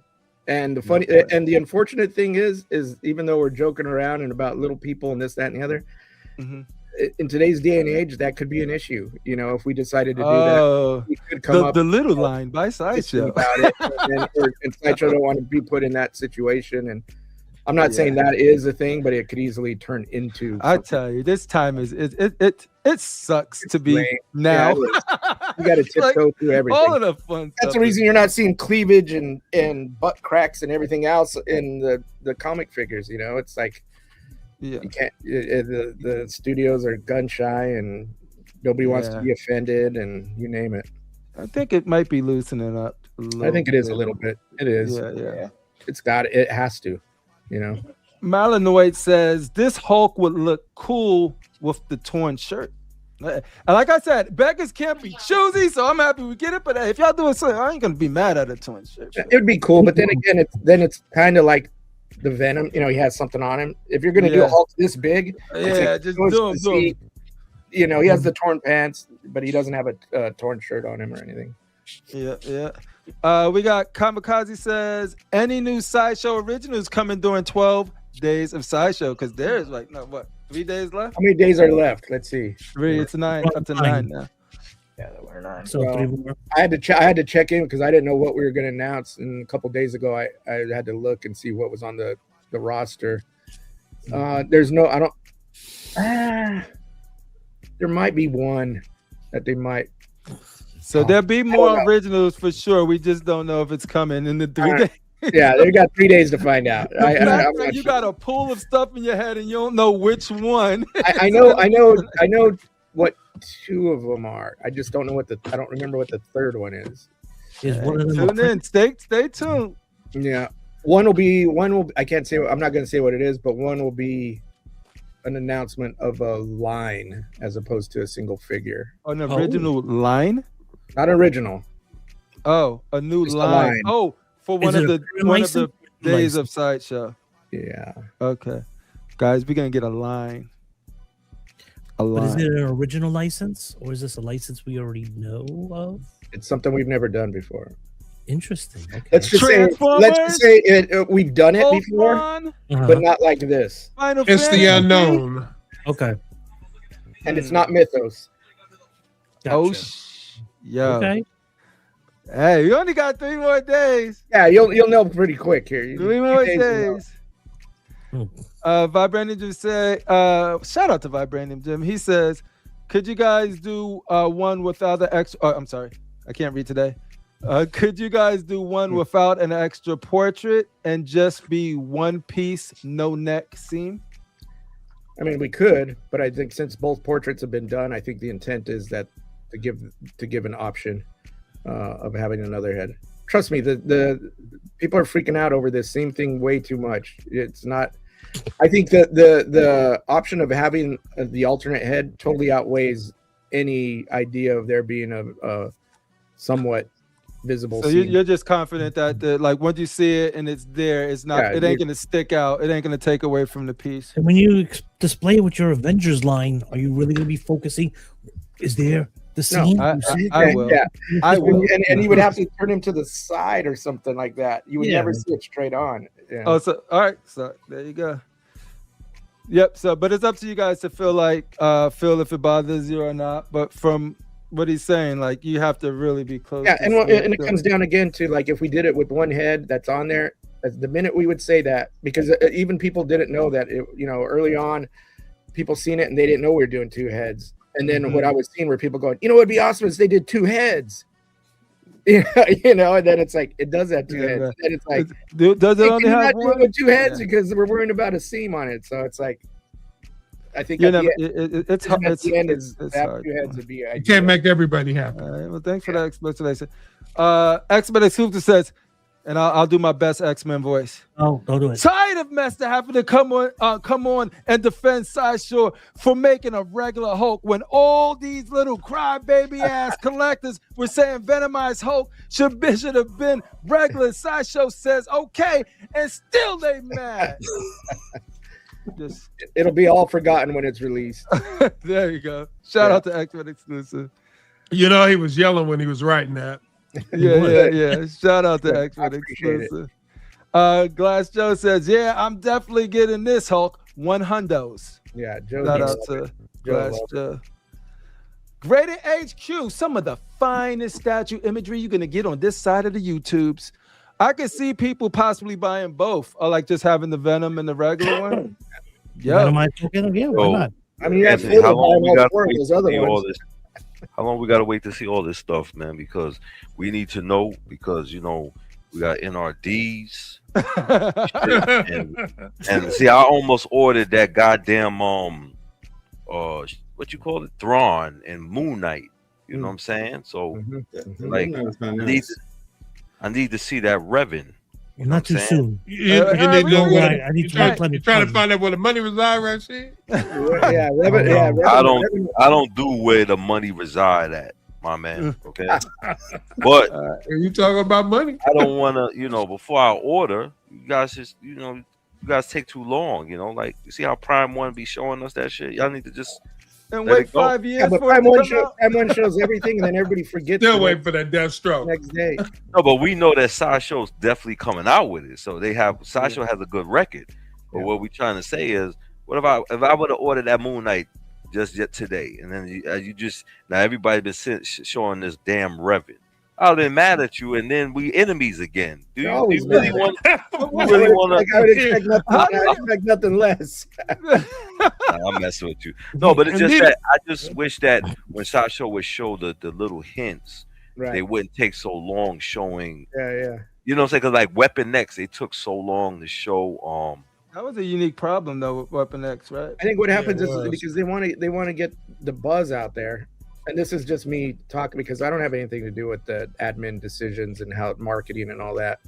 But they want to get it out there. But I mean, from the point of showing something and then actually getting it through the factory to hit a specific time or marketing thing, it's still tricky. Just because we show it doesn't mean it's on a A/B plan to get it at a certain time. There's always things that are there's always something screwing something up in the game, in the game plan of trying to get stuff. That's why even I can't speak for other companies, but they're running into the same thing. I mean, it's never a straight deal. It's how you deal with the companies and the relationships with the factories and everything else, tariffs and wars and all kinds of other bullshit that come into play that is tough. But also, they'll announce something and say like Revan. I mean, I don't know when they're planning on showing it. That's my project. So, and I still don't know when they're going to show it. I know when it's going to be. Is it going to be a light? Can you tell me, is it going to be a light feature on this thing? There'll be light features on all the big ones. The small ones, I don't think they have light features. That's the difference on the 1/5 and 1/4. Hey, and Low-Key and we got a sneak peek at it. Do y'all want to skip all of the days and go to the Star Wars? Because y'all going right to But it might be something I don't know. So many of the show pictures of it during. Yeah, and no, I'm reading the chat. I'm reading the chat. And maybe Star Wars Celebration. Maybe it might be closer to Star Wars Celebration that they'll do a full reveal. I'm not sure. Celebration is not until 2027. Is it? Yeah. Yes. In LA, and it's not going to be at Celebration. Celebration. I thought I think for people's wallets, I think it's much better to just show that y'all letting people know that this is being made as early as possible. Because then that's what they're doing, right? Like, so if they won't hint at Revan now and wait for a reveal, like you might not know they're coming out with a Revan for 4 or 5 months later. So if some people don't see it. At least now I know it's coming. I could plan and be like, okay, at least I'm gonna hold off until I see it versus not knowing and then spend money. Rashid, all you guys are hardcore. Some of these other people don't pay attention to any of it. So we did it like just drop. You got Star Wars lovers that when they saw that everybody wants to see it. Now I have the XM1. I love that one, but but I feel like if sometimes I add multiple characters to create my dark sides, display. So if it's like another Darth Maul, of course I'm getting it. But then to get a Revan, and if it's badass like the XM or even better, they don't order it. But then I would like to order that. You better be ready to start ordering a bunch of stuff because there's more than Revan coming up. I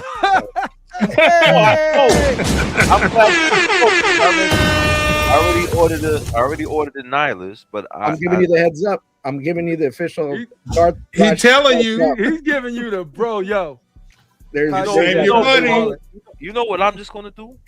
I'm just gonna. In a nice way. I'm just gonna go to Sideshow my goddamn self. All right. I ain't just pay for my hotel and flight. That's what I'm asking. Yeah. Wow. Damn. Complimentary driver. So I can drive around. Okay. I mean, he is the president of I go to Sideshow my goddamn self. You know what I'm saying? He'll show you. You'll be staying at the Hotel Critical Mass. There you go. Casa de Mass. That means a lot of prostitution and fentanyl fiends. They got security cameras around here, man, and a gate. In a gate, yeah. All right. Archangel says, if the community screens for Fantastic Four characters other than Surfer, Doom, and Thing, will we get it? Maybe. All right. Maybe you don't have to scream. Just squeal. Squeals. Maybe you don't even have to squeal. Not even a squeal. Hey. I said you don't have to. Yo, read between the lines on that. Yo, that is some. Yo, if you thinking about Fantastic Four, you might as well. That is as much as a confirmation you're gonna get without confirming anything. There you go. Ram the Korean says, hopefully the price queue doesn't get skipped. If it's cheaper than the Venomized version, if sculpt and engineering is already done, the real question for the collectors, I guess, is will it be cheaper? will the regular one? No, it'll be the same price. Engineering would be different on. I mean, engineering is engineering. It does just because. I mean, you could always know how you're going to engineer it, but until it's physically done, it's still dependent on the individual piece.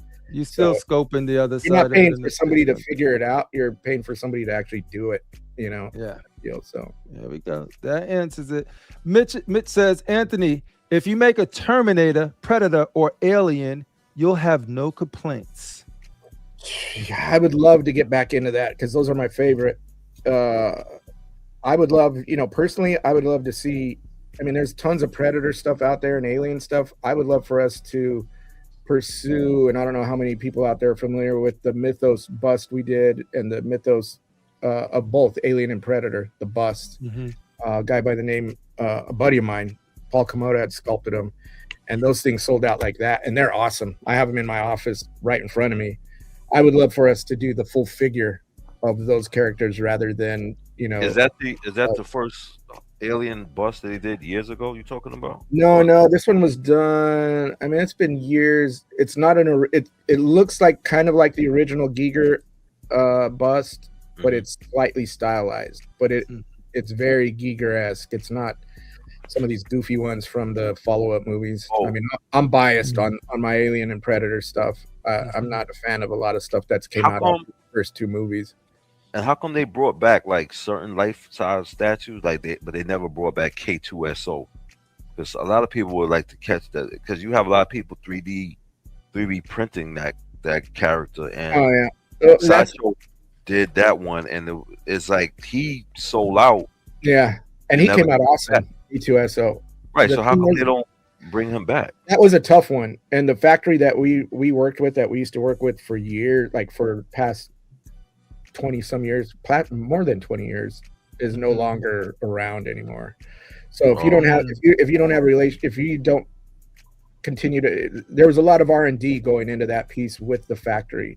They were, some of that stuff was 3D printed in the factory. They were welding up, internal armatures. They had the know-how, and they kind of assisted on that. So if that factory's gone, we don't have the means of going back and reordering or going back into the factory with that. We'd have to approach a whole nother factory and pay a whole nother startup and work with engineers and try to figure a bunch of stuff out. And some of those we know how those factories get rated and stuff like that, so you don't want to deal with that. Some of those factories don't have the ability to do one-to-one stuff.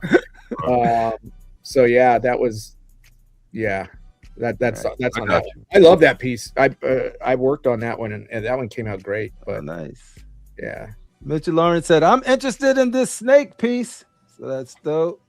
Billy, the man of the people and a rogue of the galleries over at BSC, says, when are we getting the Big Trouble in Little China premium format? That's a question I have too. The minute I know something, I'll tell you, because I want that piece as well. I'm a huge Big Trouble in Little China fan. Me too. That is my favorite.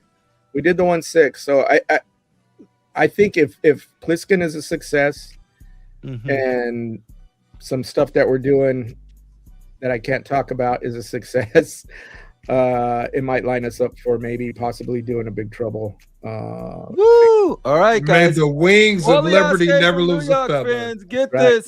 So the Big Trouble in Little China fans can get that. All right, ready to go to the next day? Doc Ock, Marvel Spider-Man fans unite. This surprised me too. This one I was pushing for. for a long time because we've never done Doc Ock, and I always kept telling everyone, we need to do a Doc Ock. We need to do enough with the Jokers, enough with the Batmans, enough do Doc Ock. And they were like, I don't know, and then they finally took the plunge and okayed it. And it's been in the making for a long time. It was just a slow kind of burn, but the thing is it really does look awesome. Ramal, the sculptor that did Batman, the Gotham by Gaslight, he's the sculptor on this. If you look up his ArtStation or whatever, he's worked with Prime One. He did the Prime One original Predator, which I love. Nice. Hell yeah. But I mean, he's got some chops, and he threw down on this one. So it looks like it's definitely it's a comic book version, but it looks like if that comic was a real human, he still has that big kind of like wrestler kind of pot-bellied stocky build and the exaggerated kind of anatomy, kind of the bigger hands and everything. He has the bowl cut, he looks like a fat muscle guy, like a WWF wrestler, but all the detail is there, like all the texture in his costume, the pores in his skin, the stitching on the glass strap, the strap to the goggles, and you describing it makes me want to see it even more because it's probably because I really like the way this came out. And are the tentacles sculpted, or is it going to be like a way to, okay. No. Oh shit! Hey, because people, you might not know this, but when I first got in the game, it was to collect Spider-Man and the Rogues, but it was so hard to get the XM ones back then, and nobody else was doing the whole Rogues. Like in a way, at the period, you guys did some things in the past that wasn't available anymore, but there's this window of like nobody's doing like Electro, nobody's doing Doc Ock, nobody's doing any of these things, and I'm like, why isn't Sideshow doing this? And a lot of stuff too was that back in the day it was because of a little bit had to do with the studios and how they want to release their and we talked about this in past shows on how they release their licensing. Sometimes they have a moratorium on characters because of a movie coming out or whatever it may be, and they're like, no, we're not interested in having anybody do a Doc Ock. We're not, we want. They just straight up not ready for it. Yeah. They want companies focused on what they're working on for movies, so they don't want to like cross promotion or any side shit that's going to be detracting from their main focus on stuff. So, Doc Ock, him being in the movie is long past, so there was no, but at one point Doc Ock wasn't on the table for us, whether we wanted to do it or not. But it finally came to fruition, and he's really cool looking, and he's basically, it's his crumbled lab building with the broken window and the emblem to his lab, and he's just kind of, the legs are kind of just crawling, supporting him, and the other legs are up, kind of mirroring his hands. You can see he has his left hand up kind of in front of his face, and he has this big evil grin on his face, and the other hand is tensed up to the side, so he's just kind of like, So that's the actual that's the actual statue. Sculpt. Sculpt is just post process, but that's it's the render. Okay, it's the sculpt. It's just but it's a CG. It's a ZBrush file render. Got you of it. Yeah, exactly. So I'm like, no, that tells you a lot, because you can see where you guys are going with just the face textures and the tentacles and all of that stuff of the detail on it. So it's hard judging off this because you don't know how much of it is what. So, I'm really loving the direction this is going to so far. I'm a huge Doc Ock. It's cool. Jarhead was like looking at it and he goes, man, it looks, his goggles are down past his eyes and he has a big mustache. And I'm like, what are you guys talking about? A mustache. Well, Anthony, the shadows of that's it. a shadow right there. So he's like, there's a mustache and the goggles are down past his eyes. And I'm like, it's that weird thing where it's like an illusion. Like you see Anthony, what you want to see. It's a Rorschach test. Yeah, exactly. Man, wants to see mustache for against the XM Maestro, so he doesn't count. Yeah, he doesn't count. Jarhead doesn't. Shout out to Jarhead. Yeah, you can see where it will look like us. But you wouldn't have seen that unless I said that. Yeah. I don't know. But well, I'm over here looking at the rolls on his neck. Like, is it going to really capture this? Hot dogs. Frank back there. Hot dogs in it. That looks dope. We got some Farmer John's back there. Look at this tentacle. It's gonna be fully sculpted. Yeah. Okay. Fully scoped it. Yeah. Nah. So yeah. No. This is. I'm looking forward to seeing how this turns out for sure. I was excited when I seen this. It's cool because the octopus, the arm pack, it's like all techy, but then it has like, it almost looks like you can see how it's kind of sewn into the back of the costume, like it's reinforced by like leather. Yeah. Then you see all the stitching down the costume, and you know, it looks really cool.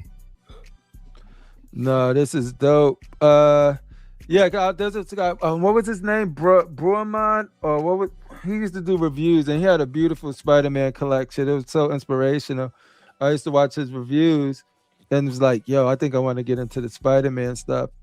But yeah, it was just a lot of stuff that I couldn't get. My hope is, and I pushed it when we first put this in development, I said, if we're going forward with this, we need to eventually come out with the Spider-Man that works with this statue.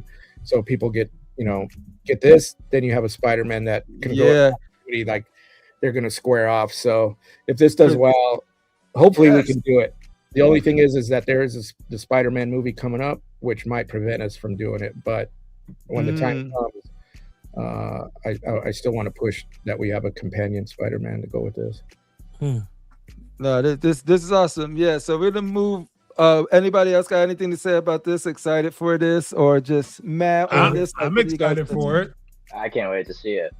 Yeah, I'd love to see a lizard like McFarlane. Connor himself. Man. Oh yeah. It's funny because I just seen Emiliano had just sculpted one, I think, for an unlicensed company that looked pretty awesome. And Emiliano's the guy that sculpted the Venomized Hulk and the Venomized. Oh, really? Yeah. Hell yeah. Yeah. Nice. We don't have a lizard planned, but we have something that's very similar. So that's my whole thing now is like what I'm hoping is sort of like you see this and sort of what you guys did with the Batman, and you see how the Batman and always do with the X-Men is just sort of like you see it and then you're not sure if it's a one or done until you dive into it, but then you hit them with something else and be like, oh, this is gonna be a thing, and I'm gonna want to get Ock. Because if I don't get this Ock, they come out with the dope Spider-Man. I'm gonna want that Ock with that Spider-Man. So like, and I get it. I get it. People like to collect, like collections and stuff like that. But I mean, there's no harm in collecting a character. Just getting a one-off of a character that you're into. Like. Yeah, but it's just more so of a, like you said, that's absolutely. It's just more of like, okay, if you really like that world, though, it was just sort of like, if I have an option of, okay, getting this character one-off and it's nice, or get this character knowing that I'm going to be able to get others, they probably lean to that because they're going to want to, if their money is tight, right? So like showing this makes me be like, yeah, the second character would be like the icing on the cake. You know what I mean? Yeah, exactly. Like just having a Doc Ock is dope. But damn, if you now got a Doc Ock, now you got a freaking Mysterio. Now you got, you know what I mean? Yeah. It's just like, oh. And it really, and stuff like that does boil down to the fan response and how well the piece does and everything else. Because we could, whether it's us internally from development, we could push it.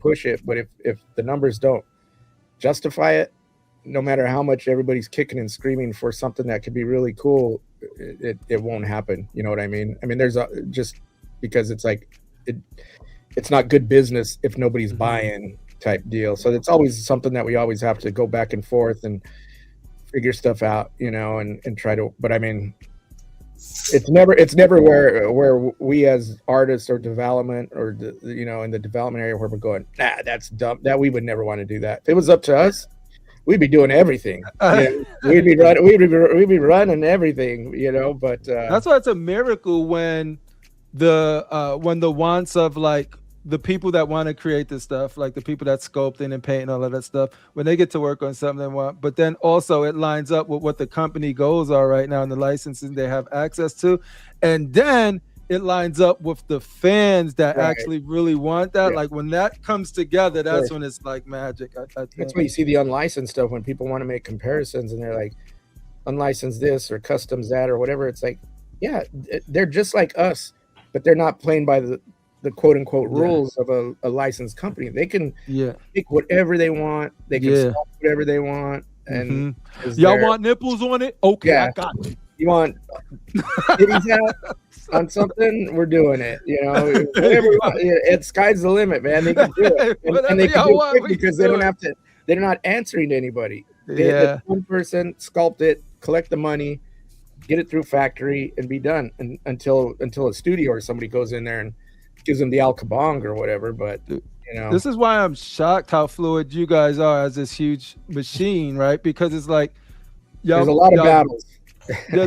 We don't see those battles, but what it seems like recently, at least what I could talk from here, like what I'm appreciating is the variety and the stuff you guys doing with the Star Wars stuff, which we're going to get into, and some of the original stuff you guys doing, but also still catering. You're not like doing one over the other, or knowing that if you come up with something and it's a character you wanted but may not hit the mark, you guys got another one. Like, it's like with the Rogue as an example, if you guys got a dope dynamic Rogue, right? So here's a one that's also dope. It's just if you want more subtle and less like rah-rah, it's available. It's not, you're not doing the same statues over and over, even when you do a new one, which is cool. Yeah. K-Fat says, I know Masters can't say, but I'd love an Anakin and an Obi-Wan premium format from Mustafar. Nudge, nudge. Nudge, nudge, Masters. That's K-Fat. And then we'll go over to the Rogues, a.k.a. Secret Sanctuary, a.k.a. Jeff Delaney himself. He says, Anthony, 1 or 2 portraits on Doc Ock? Uno. You're saying that's all you need. Y'all nailed that portrait. It's boom. That's the one. Once you see that portrait, you're going to want another one. I don't think Doc Ock justifies 2 portraits, really. What? No, I don't think so. You take like, what's he going to be doing? I don't think so. Yeah. Goggles on. Goggles on, goggles off. Yeah. Smiling this way or smiling this way? Teeth or no teeth? It is. No offense to what he's asking, but yeah. Half smile? Yeah. Uno, Jeff Delaney. Long hair or short hair? Shout out to Delaney. Long hair. It's a bowl cut, extra bowl cut. Are the Octo legs holding him up? So it looks like he's floating. If so, basically, yes. But there's a you have to implement kind of a visual trick where, so his legs look like he's holding him up, so he kind of looks light, but it's also one of his feet is his foot is connected into the base. His toes kind of piked down, pinned down this way, so it looks like he's light like this. Like the legs are walking through, and the other 2 are up, but he's in there. Because if we just had the legs, you're running into engineering problems and breakage problems, and because you have to support that whole body, and he's a big, he's a little chunky dude. So and those spindly. I love the fact that great question, Kato, and it's good to hear that he's actually going to give the illusion of floating. Yeah, because the last thing I want is like he has to look that way. He can't be. Yeah. Like that's the whole reason he has those legs. Iconic. That's why you want a Doc Ock statue. You don't want him standing on 2 feet with them just hanging out. No, nobody wants that. So that's very good to hear. Ron Jeezy says, Anthony, is this the beginning of the Sinister Six? If it's comic based, Maybe not. Asking the real question. Let the fans decide that one. All right. All right. There we go. Go with your wallet, right?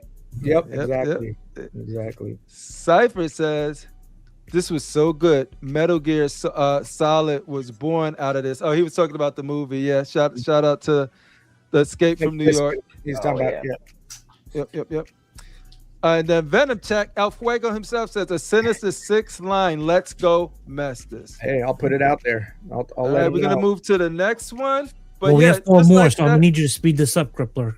All right, cool. Thank you for No, because it's 10:50 here, and we have 4 more to go. So okay, we can skip Harry Potter now? No, we can talk about Just move faster. Hey, guys, Harry Potter fans, they cooking for y'all. Yeah. But hey, yo, me and Messa had a little conversation about this one. A while back. Yeah, that's right. a while back. Some people got a little early peek on this one at StatueCon. Yeah. Yeah. The one thing I want to say on this one, I mean, go ahead. Go ahead, Message. Go ahead. No, go ahead. I'll answer. No, I just want to get everybody's thoughts. So we got Storm is huge. People really want a Storm, and there's so many versions and variety as a Storm.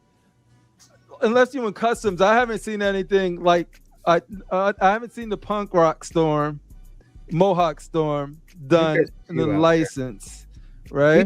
We did one years and years ago. Okay, before my time. Some comic art, but okay, we haven't touched that character since. That was. All right, I have some questions for this. Easily over 10 years ago. So I'm gonna let Metal Elf. What are you an X-Men collector at all, Metal Elf? Yeah. What do you think about this Storm right here?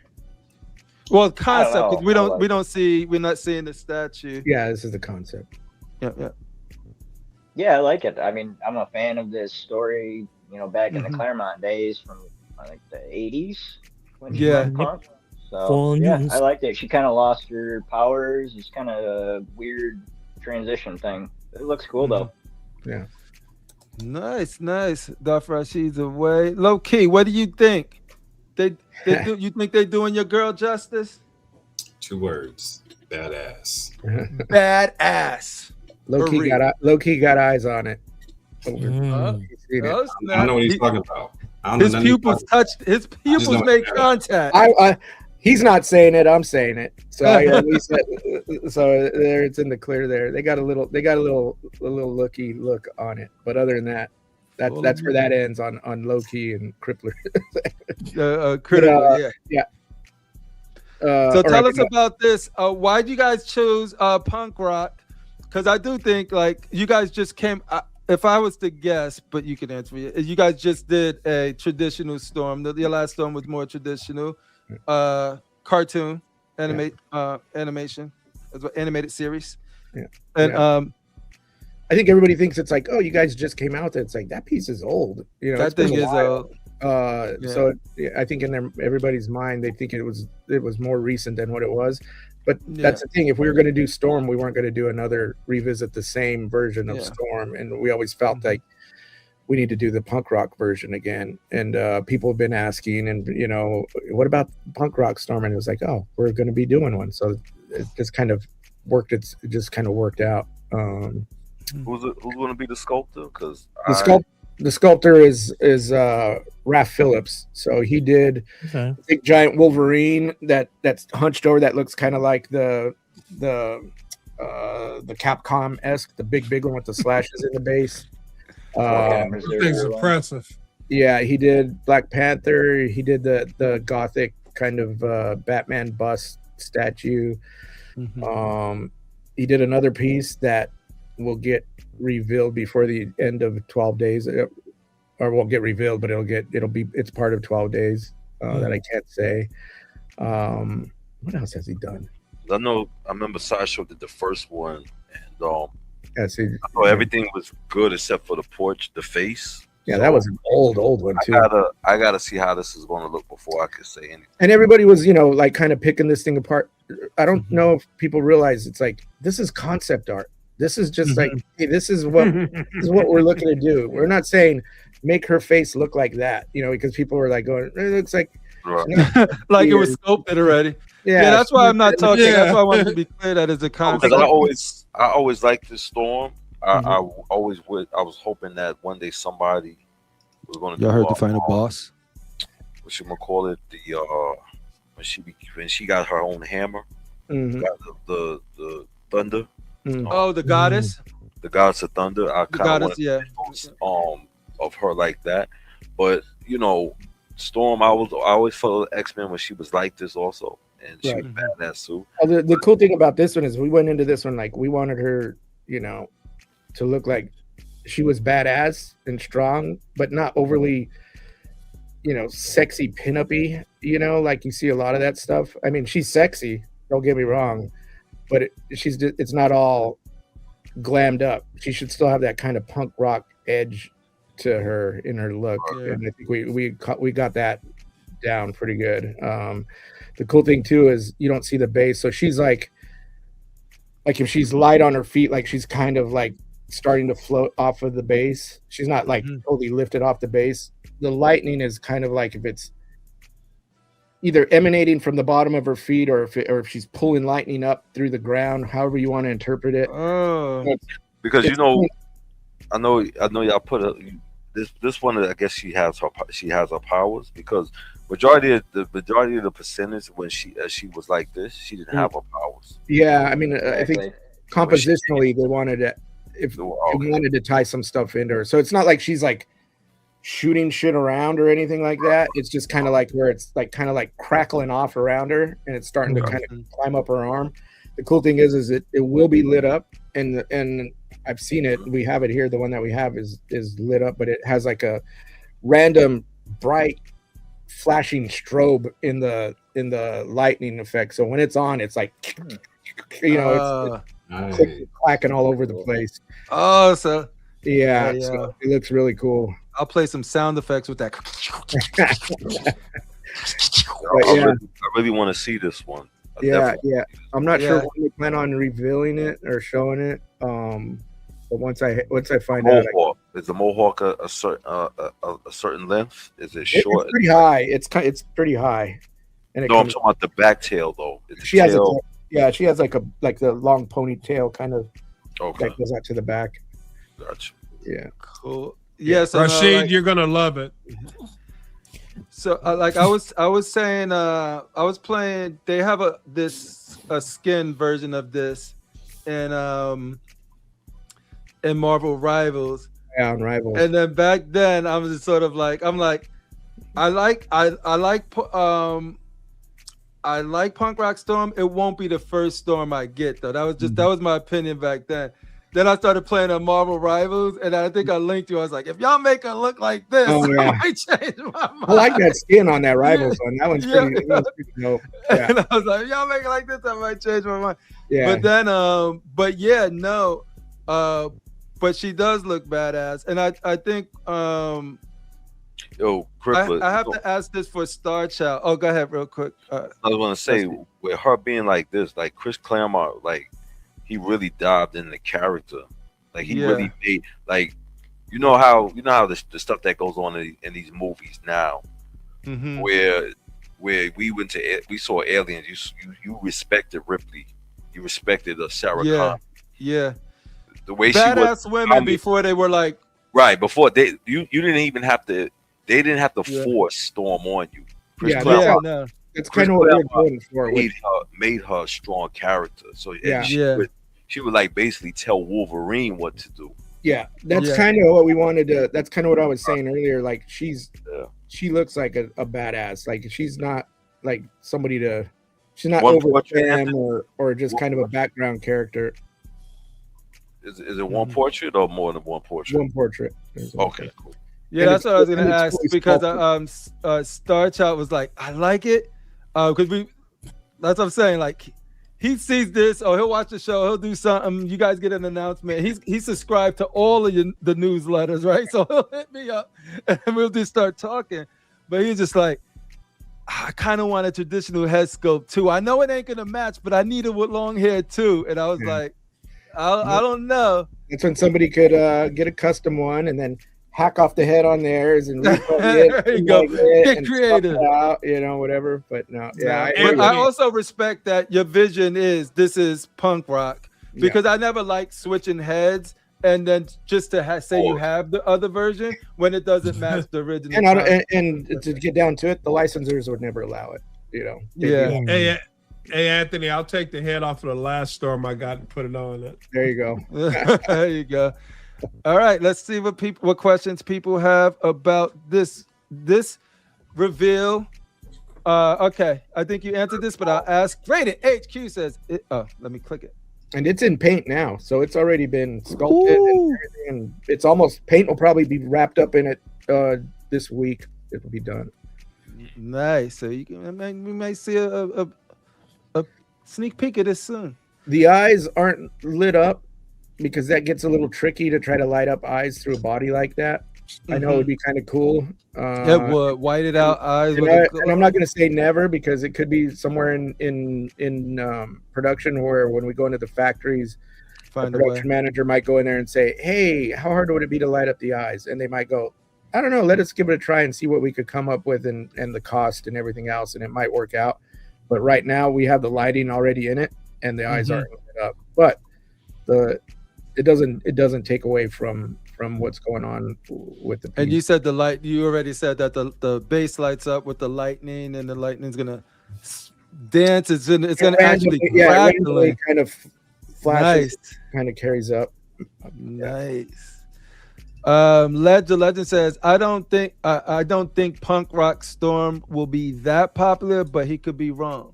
Yeah, be wrong. It's one of those things that it's like, you know, if we did a regular Storm, you know, everybody would go another Storm. You know, another regular Storm. Yeah, it's like another. As much as, you know, I think there's room for another version of Storm, but you know, and the thing is, a Storm always, you know, is doing the same. You know, her arms are out, her legs and her arms are out. It's like, you know, and then the minute you don't do it in that pose, everybody complains. You know, but you know what? This Storm, a lot of people don't know. This Storm was like probably the baddest out of all her. She had to find herself. This is when she figured out who she was. Right, she was fighting people for leadership. As she fought Callisto. I mean, knife fight from the. Right, so she was going head up with people with power. Warlocks, went against Cyclops. That's why she beat him out of leadership. So she was at her most strongest at this point. Yeah, this one, she doesn't look like she's going to the club or she's all glammed up. She looks like she's going to whoop somebody's ass. You know, even her just standing there, or, you know, just kind of there. Even when we were working out poses, I wanted her in a little bit more of a kind of like a twisty dynamic pose, but I got voted down and we went with this one. So we'll see what happens, see what everybody thinks. Well, next time, just give me a call and put me on the phone with whoever turned that down, and I'll set them straight. But no, either way, I think this is cool because there's a really, really, really awesome Storm out there, the XM Storm, right? Which anything you do will be compared to that.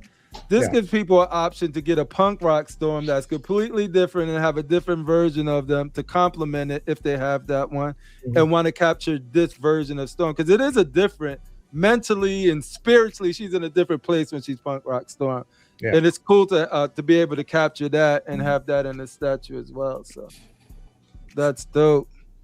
We got X-Men exclusive, brand new X-Men exclusive says, this is definitely the best Mohawk Storm concept I've seen. Kudos to Sideshow.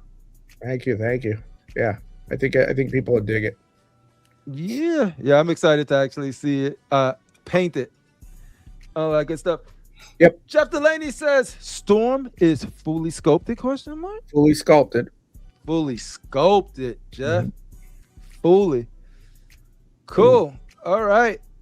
But I'm keeping an eye on this one. Metal Elf, low key. You guys have anything you want to say before we move on? Anybody? I'm just pointing you guys out because I want to make sure you guys. I just want to see the full reveal with the actual lighting. That's what I'm looking for. Yeah. Like, we didn't get to see the lighting aspect of it. Like I got to see the base where where the LEDs strobes were inside the base that would shoot up.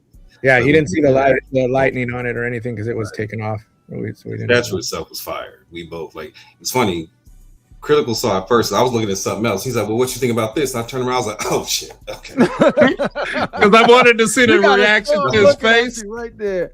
That's what because I went around the corner before he did, and I was like, "Oh damn!" And so I said, "Anthony, I got to see his reaction." Yeah. So I went back and I said, "What you think about this?" And the look on his face. Priceless. The lighter feature is going to be dope because I saw Jim Mint did that Constantine. Shout out to Jim Mint. I got that thing flagged, ready to watch. The portal, fresh. The portal of the Constantine, the base. When you turn the light feature on, that shit look crazy. It looked like it's actually coming out of a portal. So I should definitely ever since that. I think that y'all started the biggest light y'all started with was that the Dark Knight Returns. Yeah, Dark Knight, and which I started doing. It was Iron Man, Iron Man Mark 7. Iron Man. No, I'm talking about the previous one though. Yeah, his light feature was the Dark Knight Returns, and then now the Cyclops. Yeah, you should see the Cyclops. The Cyclops. Yo, that one. I wasn't gonna bring that up, but damn, I had no plan to even look that way. I saw it initially. I was like, okay, that's cool. I've got the other one. I'm good. You seen it lit up? Light up. That shit had the whole room red. Yeah, yeah. You know it how will light light up up low key. And the cool thing about Cyclops is, so we had one here and it was lit up, and we'll let them, like, the lights, we'll leave them on all night and all, you know, throughout the week for weeks just to test and whatever. Mm-hmm. So we have the lights off in one of the rooms and just Cyclops in there, and that whole room glows red in there, you know. And then when you kick on the lights in the room, that thing is still glowing. Like you can still see it doesn't fade it out. All the lights on in the room, you know, where a lot of nits. times the ambient light kills the light effect. And then if you turn it off, it still looks good, because when you turn it off, when it's on, the beam looks really red and just super bright, and the glow on the face.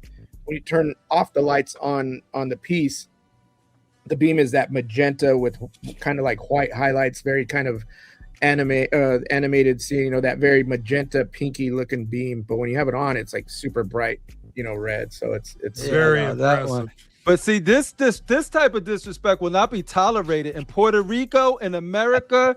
We will not have this blasphemy. That is why she beat the bricks out of Cyclops, Sammy.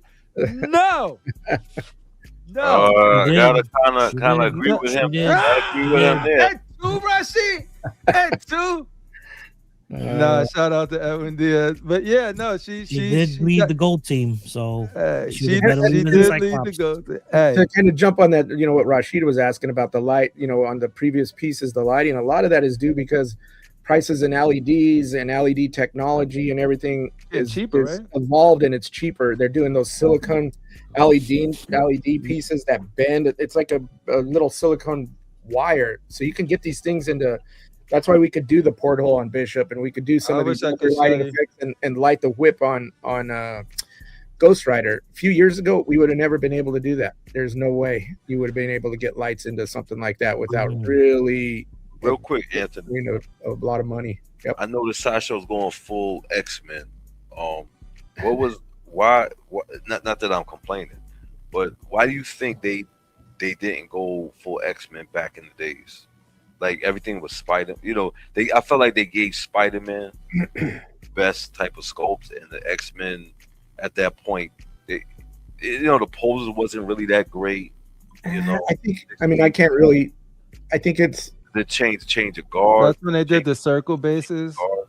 Yeah, I think there's a lot of factors. It was, once again, licensors. It was trying new things, because some of our older X-Men stuff was where, you know, the suits were kind of re-envisioned, where it was a time where it was like the Avenger movies and everything that were coming out, where everything was hyper realistic, and the whole style at the time was where you had all these seams and panel lines and textures and plates, and we were starting to do that and kind of following what was popular at the time, and a lot of people loved it, but then a lot of the movies kind of burned everybody out on that stuff, and then you've seen people wanting to go back to kind of the OG comic look, yeah. And then, but you know, we can only do certain amount of pieces in a year, just because you can't get that many pieces into factories to get them out on time. So you have to weigh it. It's like, is X-Men hot enough to go in there to bump whatever it may be that we were putting in? So it was all kind of just like finding a place for it.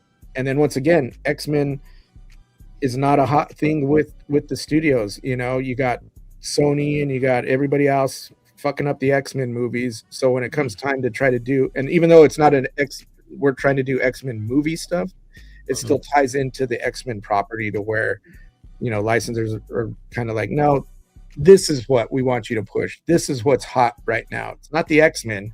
We don't even know what's happening with the X-Men. So not a fan of Hugh Jackman's Wolverine. So it gets weird, but I mean, we would always kind of throw some X-Men in there.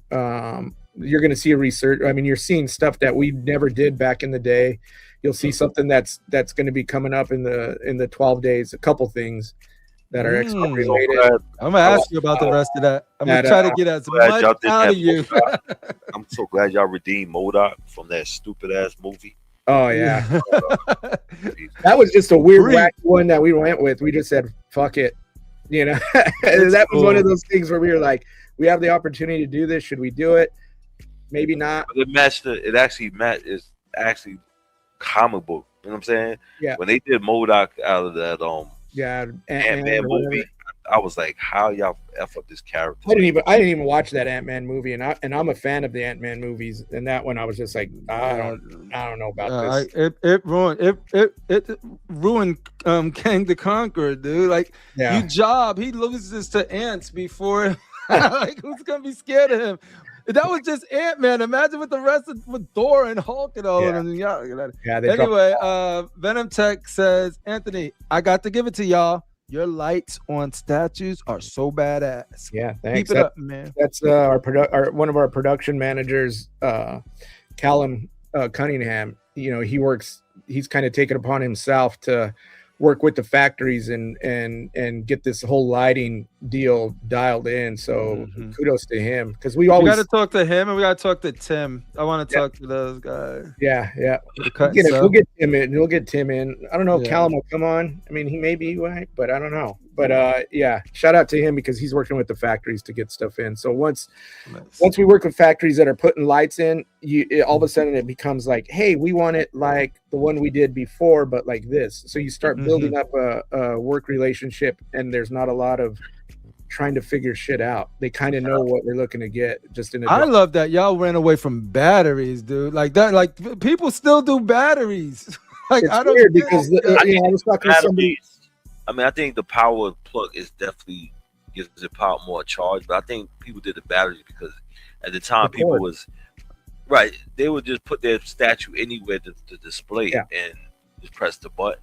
But it's so useless because you get like an hour. It's what Rashid said. Yeah, I agree with K-Fed. I'm so glad that Sideshow doing 80s instead of some companies wouldn't listen. And they're doing that Krakoa bullshit. You know what I'm saying? Shout out to K-Fed saying, as an X-Men collector, this will enter my collection. Love the 80s X-Men. Nice. Yeah. And last one of the questions for Storm, and then we'll turn the page. Let's get an Iceman and Jubilee from Frisco, aka Alicia. Mm. Can I get a little hint, a little wink, a little wrinkle? That's my hint. My hint is this. Iceman, Jubilee, the both. See how tight I'm making my mouth? I'm like this. There's some blood coming down right here. Yo, that's what's crazy. Like all of this is coming. Bite your tongue. Don't bite your tongue, bro. And even the little hints is helpful to let people know, like, okay, if I'm Iceman might be coming, Jubilee might be coming. So I better plan for it. He might be happy about something. Somebody, you said Fresco might be happy about something? All right. Hey, Jose Alicia, we got you, homie. All right, next page. Let's go to sleep, everybody, and let's wake up and see what Sideshow has for us on day 7. DC people, y'all can have the floor. Y'all DC, Batman could be everybody. Joker's the best villain. Every asses. Yeah. What do you got? Like, we're not seeing much, but I'm guessing this is what the concept is. You're seeing what it is. It's gonna what it's gonna look like. Yo. Yep. You're seeing other than crazy. The base, you're not seeing. The base has a bunch of like ha-has, of course. So it's like a collage of ha-has. Wait, is it this concept right here? That's it. It's exactly that. Oh wow. That's crazy. Exactly that. If y'all nail it, this could be some. It's exactly like that. I haven't seen it painted yet, but it's exactly like that. We're also working, people. Cash, where you at? Chris, where you at? With the factory to put in. He doesn't do bus anymore. Fatal, where you at? Fatal's the new bus man. Yeah. Hey, all right. So tell us as much as you can tell us about this piece without telling us what you can't tell us about this. Yeah, well, I mean, it looks just like this. And like I said, the base is kind of like a bunch of ha-has that kind of just swoop up, and he kind of is emanating out of them. Scale wise, maybe it's like a half scale. Possibly it's a weird scale, but so it's big. I mean, it's a good size. It's not huge. It's not 1-to-1, but and we're also looking at right now, and I haven't seen a sample come in yet, but we're working with it to get engineered to where it has like acrylic or glass eyes in it to kind of give it some depth behind the, so they're just not painted. So I'm anxious to see what we're getting out of the production to see how they look, because it's quite the it's a lot of engineering that has to go in when you do that, because you have to, whenever they do eyes, like you see some of the other companies when they're doing these glass or acrylic eyes, you have to put them in from the inside of the head. This shit looks crazy. Yeah, I don't know how you guys gonna capture it. Like, what is that? That little drizzle, that ain't on there. I just want to be. That ain't on there. Or on the drizzle. People will be like, "Yo, where's the drip? Where's the drizzle? Yeah, there's no. Where's the water? Where's the drizzle? You know how the child's eyes were done? I don't know if that was like acrylic. Oh but, yeah. I don't understand why they don't do the because that's what I like. That's what I made me bust by the child, because I like the eyes was done like that. They're gonna be like that except smaller. Okay, no, because I was gonna say I don't know why people don't use those type of eyes. It's tough because you when you do it, you can't do it in a polystone statue. You have to do it with like a PVC that has flex and you could tool it, and then you have to do it so the material will, when you put the eyes in, they conform to the material. If you don't get it right, that's when you get the gaps around the eyes, and polystone doesn't flex. Yeah. So if there's any warping or any kind of distortion, you'll never get those eyes. So will this be a PVC head? The head will be the face, but that also gives you the, on this one it won't matter that much because he's painted white and stuff. But when you do it with like a flesh tone, that's when you get that realistic kind of almost silicone-esque look to those heads. I mean, we're pushing that. I mean, Luke with the X-Wing, he has that. Superman from the movie, he has that. So that's why you get that more realistic kind of look to those pieces. Yo, I know you retired, Darth Rashid, but if they nail this shit, this because I ain't got no goddamn room. It's a bust with both hands. I'm guessing the hair will be sculpted and be interlocking like that. Eyes with blood drip on it. Do you think it's better than the original Joker bust that they had before? The big 1-to-1. Yes. I like that one because that one's a little stylized. This one is exactly like this artwork. So I think it's apples and oranges because the other one is so big. I really like the other one. That was my project, but it was Ryan had sculpted that traditionally. So I knew, just seeing from the inception and watching him sculpt that thing, for me, you got an attachment to the original. For me, I almost appreciate him more when, not to take anything from the digital guys, but it's like watching, somebody. Daniel Bell ruined everything. Yeah. Val, Will, all those guys. But seeing those guys actually, Paul Komoda and Mark Newman and Ryan. Yeah, keep y'all questions coming, guys. I'm starring them. It's just like, holy shit, man. It's like seeing. I want to see this, but I know I don't have any room for it. But I would love to see how it comes out.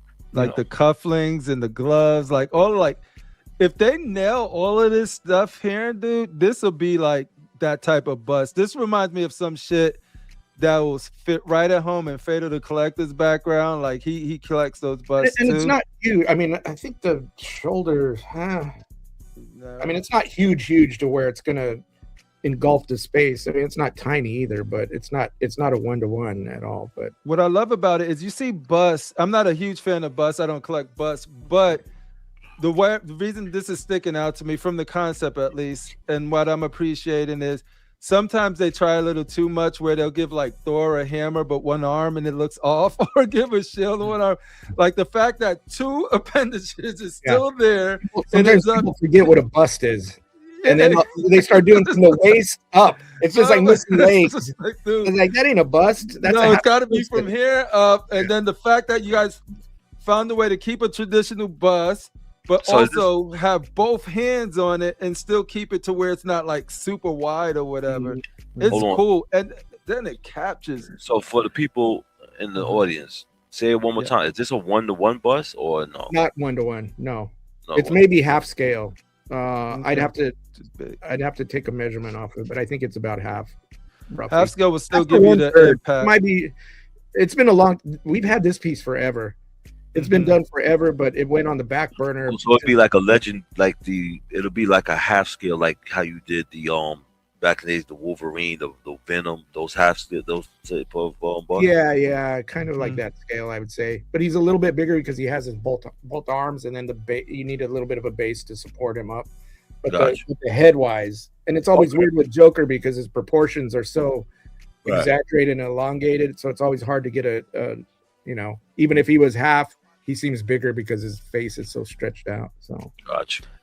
Yeah. This is shit, and there's still 3 more days. 3 more days, but we do got Dub here to speak for the Batman delegation. So we appreciate you, Dub, for being here to speak for the Batman fans out there. Questions? We got Jeff. Any other DC pieces coming during 12 days? DC pieces. Any other DC pieces coming for 12 days? I don't think so. Wrong answer. But that doesn't mean that doesn't mean that they're not in the works. I got you. There's some DC stuff. I can tell you right. There's probably, let's see, 1, 2, 3. There might be 4 or 5 that are currently. There could even be more. Maybe 5 or 6 that are currently in different stages of the works right now. DC fans is gonna eat, but there probably won't be an announcement for the rest of the. It'll get staggered. We can't blow everything out for 12 days. Yeah. But no, this is interesting. When I There's one seen in this, particular that's gonna be really awesome that I'm looking forward to. But DC, I don't want to say anything else. Yeah. Gotcha. Yeah, about time somebody did Static Shock. Oh, I wasn't supposed to say anything. My bad. Josue says, will it have the fun house on the base and Polaroid pics of a shot, maybe a shot of Barbara Gordon, or a shot Barbara Gordon? She might want that bitch dead. Licensors they ain't gonna go for that. Hey, could we get one with a bullet in the neck in the chest? Yeah. No. Over there. The closest we ever got to that was when we did that Mythos Joker years ago, where it had like the whole storytelling throughout his body and he's kind of creepy with the bust. If you look in there, there's some Barbara Gordon stuff in there that I'm surprised we were able to get through licensing, but yeah, that ain't gonna happen. All right. He says, please ask about Dark Knights of Steel when I can. Anything on Dark Knights of Steel? No. That was a no. So there was no there was no. I mean, I'm not saying no. There's something. I mean, there was some conceptual art that came out a while back on something we were doing, but right now it's kind of been, it's floating in the back on the back burner. You know what though? There might. You know what? Come to think of it. I don't know. I was gonna say there might be a DC piece that comes up for 12 days, but I'm not sure. I don't know. I can't remember. Because is there 3 or 4? Man, that is on the way. There's 4 left. There's 4 left. Okay, so then there might be a DC piece. I was thinking there was 3.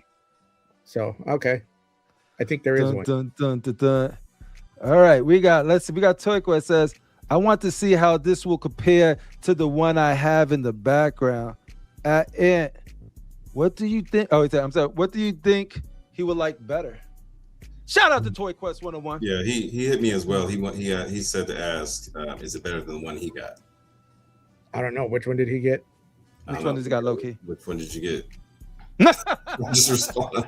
He's like, y'all don't watch my show? I do. No, it's I did see it in the back. That's right. There you is go. that the one that's in the front when we first walked in? Isn't it that big giant one that he has in the back? I think so. With the camera? Is it the one with the camera? I don't know. Yeah, isn't the one that he's got 2? He's got the Killing Joke, and then he's got one like coming out of the ceiling, kind of. I think he's comparing it to the Killer Joke, right? Because it's similar.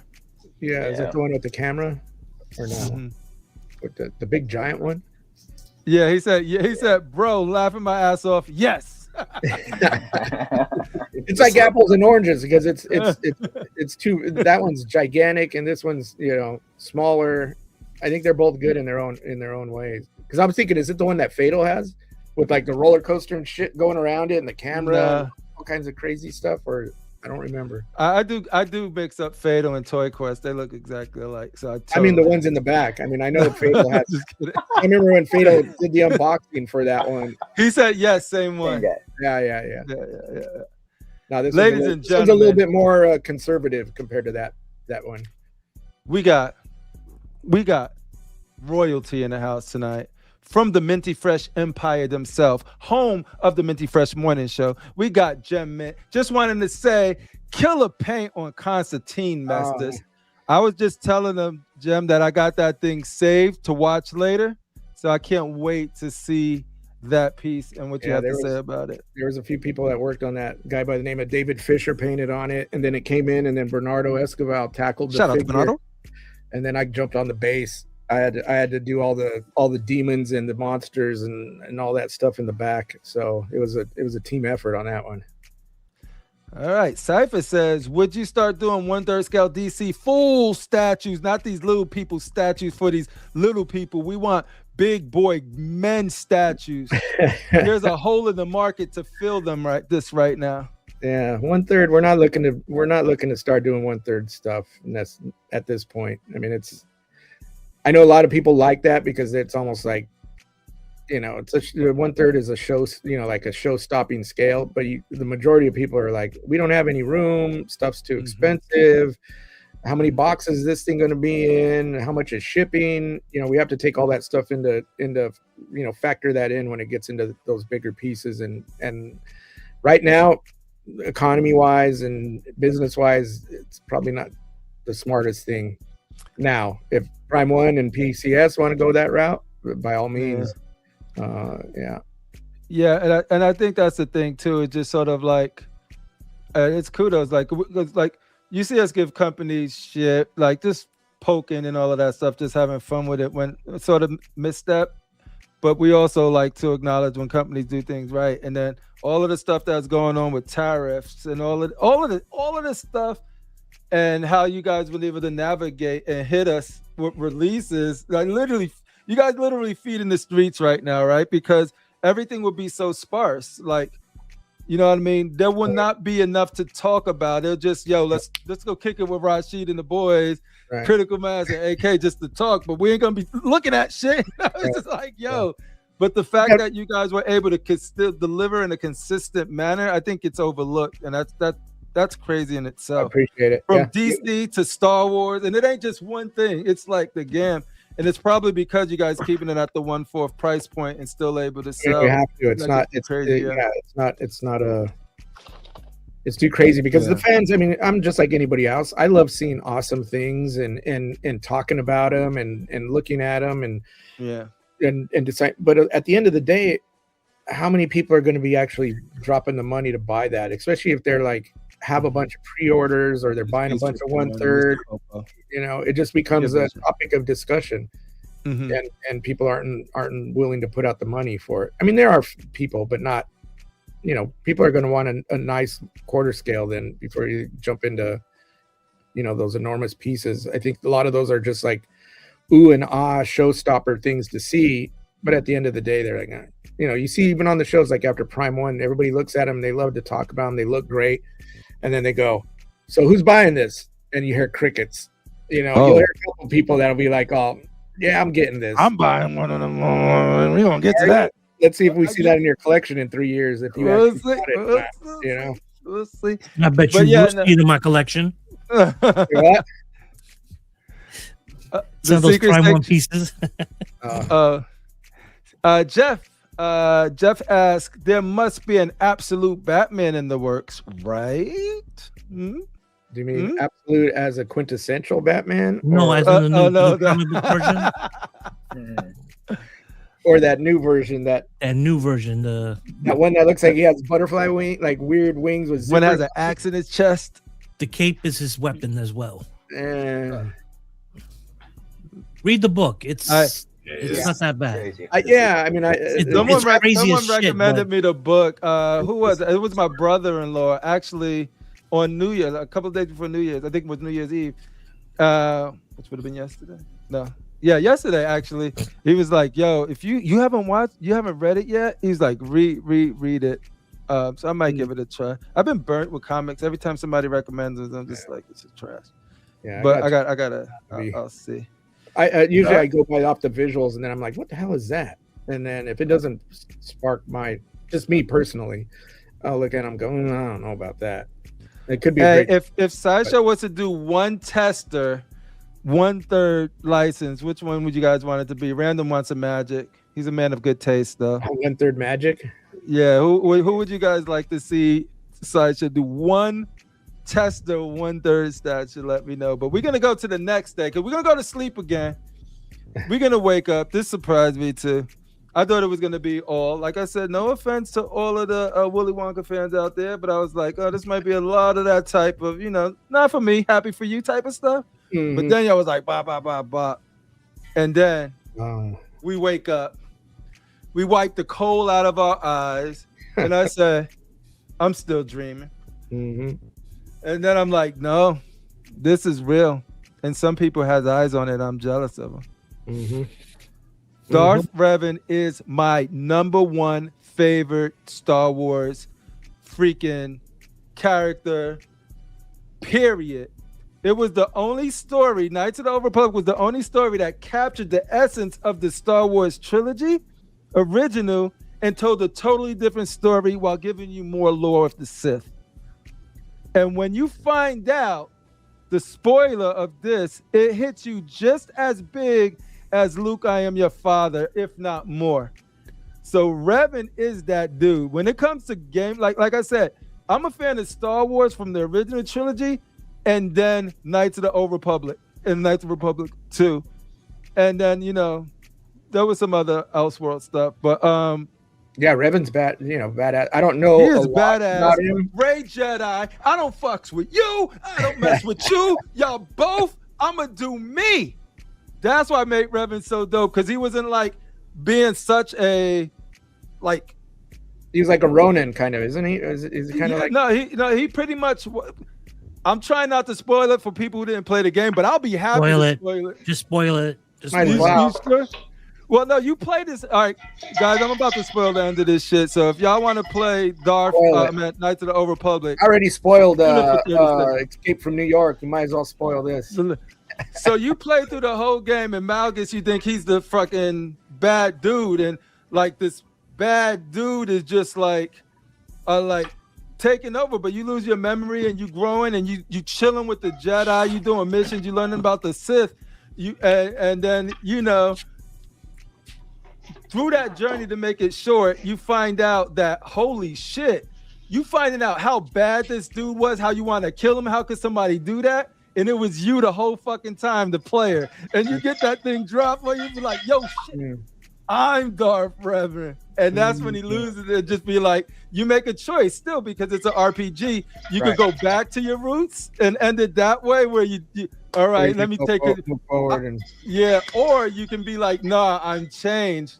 Or you could be somewhere in the middle, and that's where you get into the great Jedi stuff of do something unique. Yeah, I never got into the game, just more of the visuals and some of the other stuff.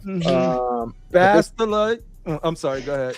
No, go ahead. I was just gonna say this piece is, once again, I'm gonna sound like a broken record. This piece came out great.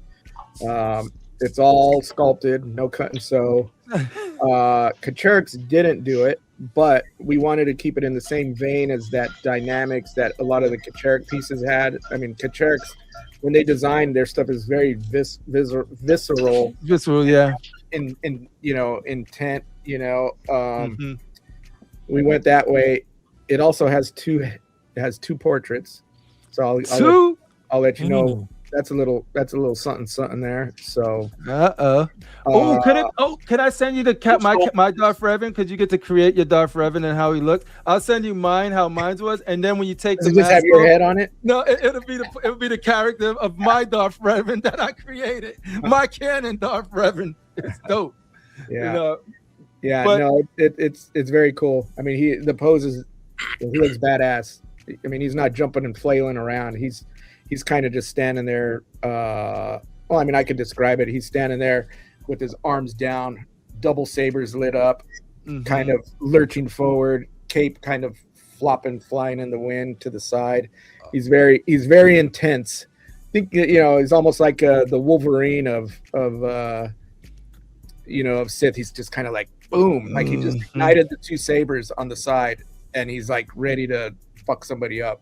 So, dude, this is what I'm the most excited for out of all of the days so far, and I'm happy I was able to talk to you about it today too, because I know Rashid has want to ask a bunch of stuff about this. The fact that though I could assume that it's lit up, right? Because of the because it's PF and figure. So the PFs will have the light up feature. The statue will not. That kind of is the difference between the two, other than but scale. You guys setting that as a bit, like you guys got consistency with that, right? It ain't like we got to guess. If like the one, it'll always be that way moving forward with the two different scales. So. Yeah. And you guys announcing both scales at the same time. Yeah, that's why it says premium format and then it says figure and statue. Yeah, so now it's more like, hey, we're doing a 1/5, but we're also doing this, so like you can pick your poison there. Yeah. So that's. I mean, cool. the thing was, you know, before. I mean, I don't want to, you know, the thing is at some point you got to make a decision on doing two different scales on something. So I'd mentioned it before when Rashid was ready to. He was flipping out. Yeah, you couldn't come to New York at that time. He had a no-fly. Yeah, he had a no-fly zone. Unfortunately, it was two different scales of something he was into. But at some point, you got to go. We need to test and see if this is a viable direction to go. And it seems to be going that way. So all the stuff that we've been doing with the Star Wars moving forward, at least now, is where we're doing two scales in that mythos, you know, esque line. I think we're calling this line. I think it's more being considered called like Legends or something. What's the scale? The fifth scale is going to be called Legends. No, I think I think the line. I don't know if it's officially going to be called, but the working thing we're considering it Legends. I think it's more of a licensing thing to where we're allowed to do these characters and add your own flavor to them. I don't want to say the other characters, but just think about that. You know, that there's other characters coming that'll be in this kind of lineup. Like Siths and stuff. I totally blacked out on the person that I wanted to mention. Y'all know the most popular Twi'lek Jedi. She's actually a great Jedi now. Why can't I think of her? She had a show on Disney Plus.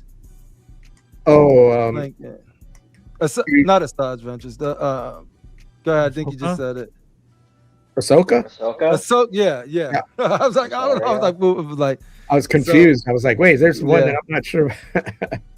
I gotta be Ahsoka next. I don't know nothing about this. Oh, he said no. He shot it down, folks. He gave me a no. I have a feeling it's gonna be a no too. Will there be a Jedi robe version of Revan? A Jedi robe version? I think he's in his robe, right? He has his robe on. No, I'm talking about the Jedi. Oh, like when before he becomes No, he's gonna be in the black and not the light. Yeah. Somebody say he's smelling the Star Killer. Nah, I don't know if y'all. Oh wait, he didn't say no to that though. I don't. He didn't say no. He said you know what I'm saying? Jesse Lincoln is running all these majority of these projects. This one was mine, but some of the ones that are coming up, Jesse's. I know they're gonna come. I have a feeling they come because I saw that poster. They coming out with another Malchus. Yeah, they're about to go crazy, dude. I would like it if you had a life-size Malchus. No, it's Bastila. We did a life-size Malchus.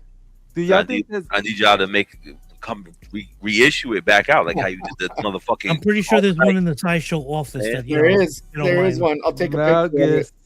See, Malchus seems too easy, Jesse, but you're probably right. Malchus seems too easy, but he's probably right. Man, that wasn't a no there. Okay. Any Star Wars life-size bus? You can't say. No life size bust. Listen, when Gem Mint speaks, you guys gotta listen. All right, 1/4 absolute Batman is a must. Okay. Studios is Let him doing it. know. Okay. I fully concur. Put that, write that down I'll in the notes and send it to up. And if have all both- else fails, have both and if all else that and fails, Hot Toys. and if all And else both fails, Hot Toys. just say Hot Toys and Iron Studios is doing it. Yeah, Iron Studios I think has one. Hot Toys is Hot Toys. Yeah, Hot Toys is just drop one. Yeah. Hot Toys 16 inches tall. Yep. Hot Toys has been doing a lot of the comic variations on Batman, which are pretty cool. So Dark Knight. Nice guy in the building. Shout out to Nice Guy. Jem says it's like one of the highest grossing comics in a long time. And if you do this and people pre-order it, Gem Mint will read the comic to you guys. Like a bedtime story? Please. Hold on. Gem Mint, I don't want you reading any. I don't want you reading any comic book that's gonna put me to goddamn sleep. Okay? No, I want the full rendition. You don't like story time with Gem Mint? He's got to be in a rocking chair with the fire crackling in the back, explosions and shit, and he start putting the sound effects. Hell no. Dude, you did a good job. I'm just mentioning the visual. I just want to see him, like you said, in a chair reading, and all of the collectors from the collector community in a circle just listening. Yeah, a rocking chair crippler. We got this, Jem. We'll work it out. I'll send you the contract. Look it over. Send it to your lawyers. I'll let him know. Anthony, next meeting, Anthony will send it up to Everybody wants an story time with Gem Mint. Yeah. Cool. All right. So, any last words? Any last questions for Anthony about the 12 days? He's open to answer anything. If he can, he will. If not, he'll hang. I'll leave you hanging. Or he'll leave you hanging, or he'll just say no. Yeah. If it's an idea that I hate, I'll go, no, that ain't happening. He'll say I cannot confirm or deny. I'm like, cannot confirm or deny. All right, so a few little somethings tonight. Yeah, there's a lot. If people pay attention.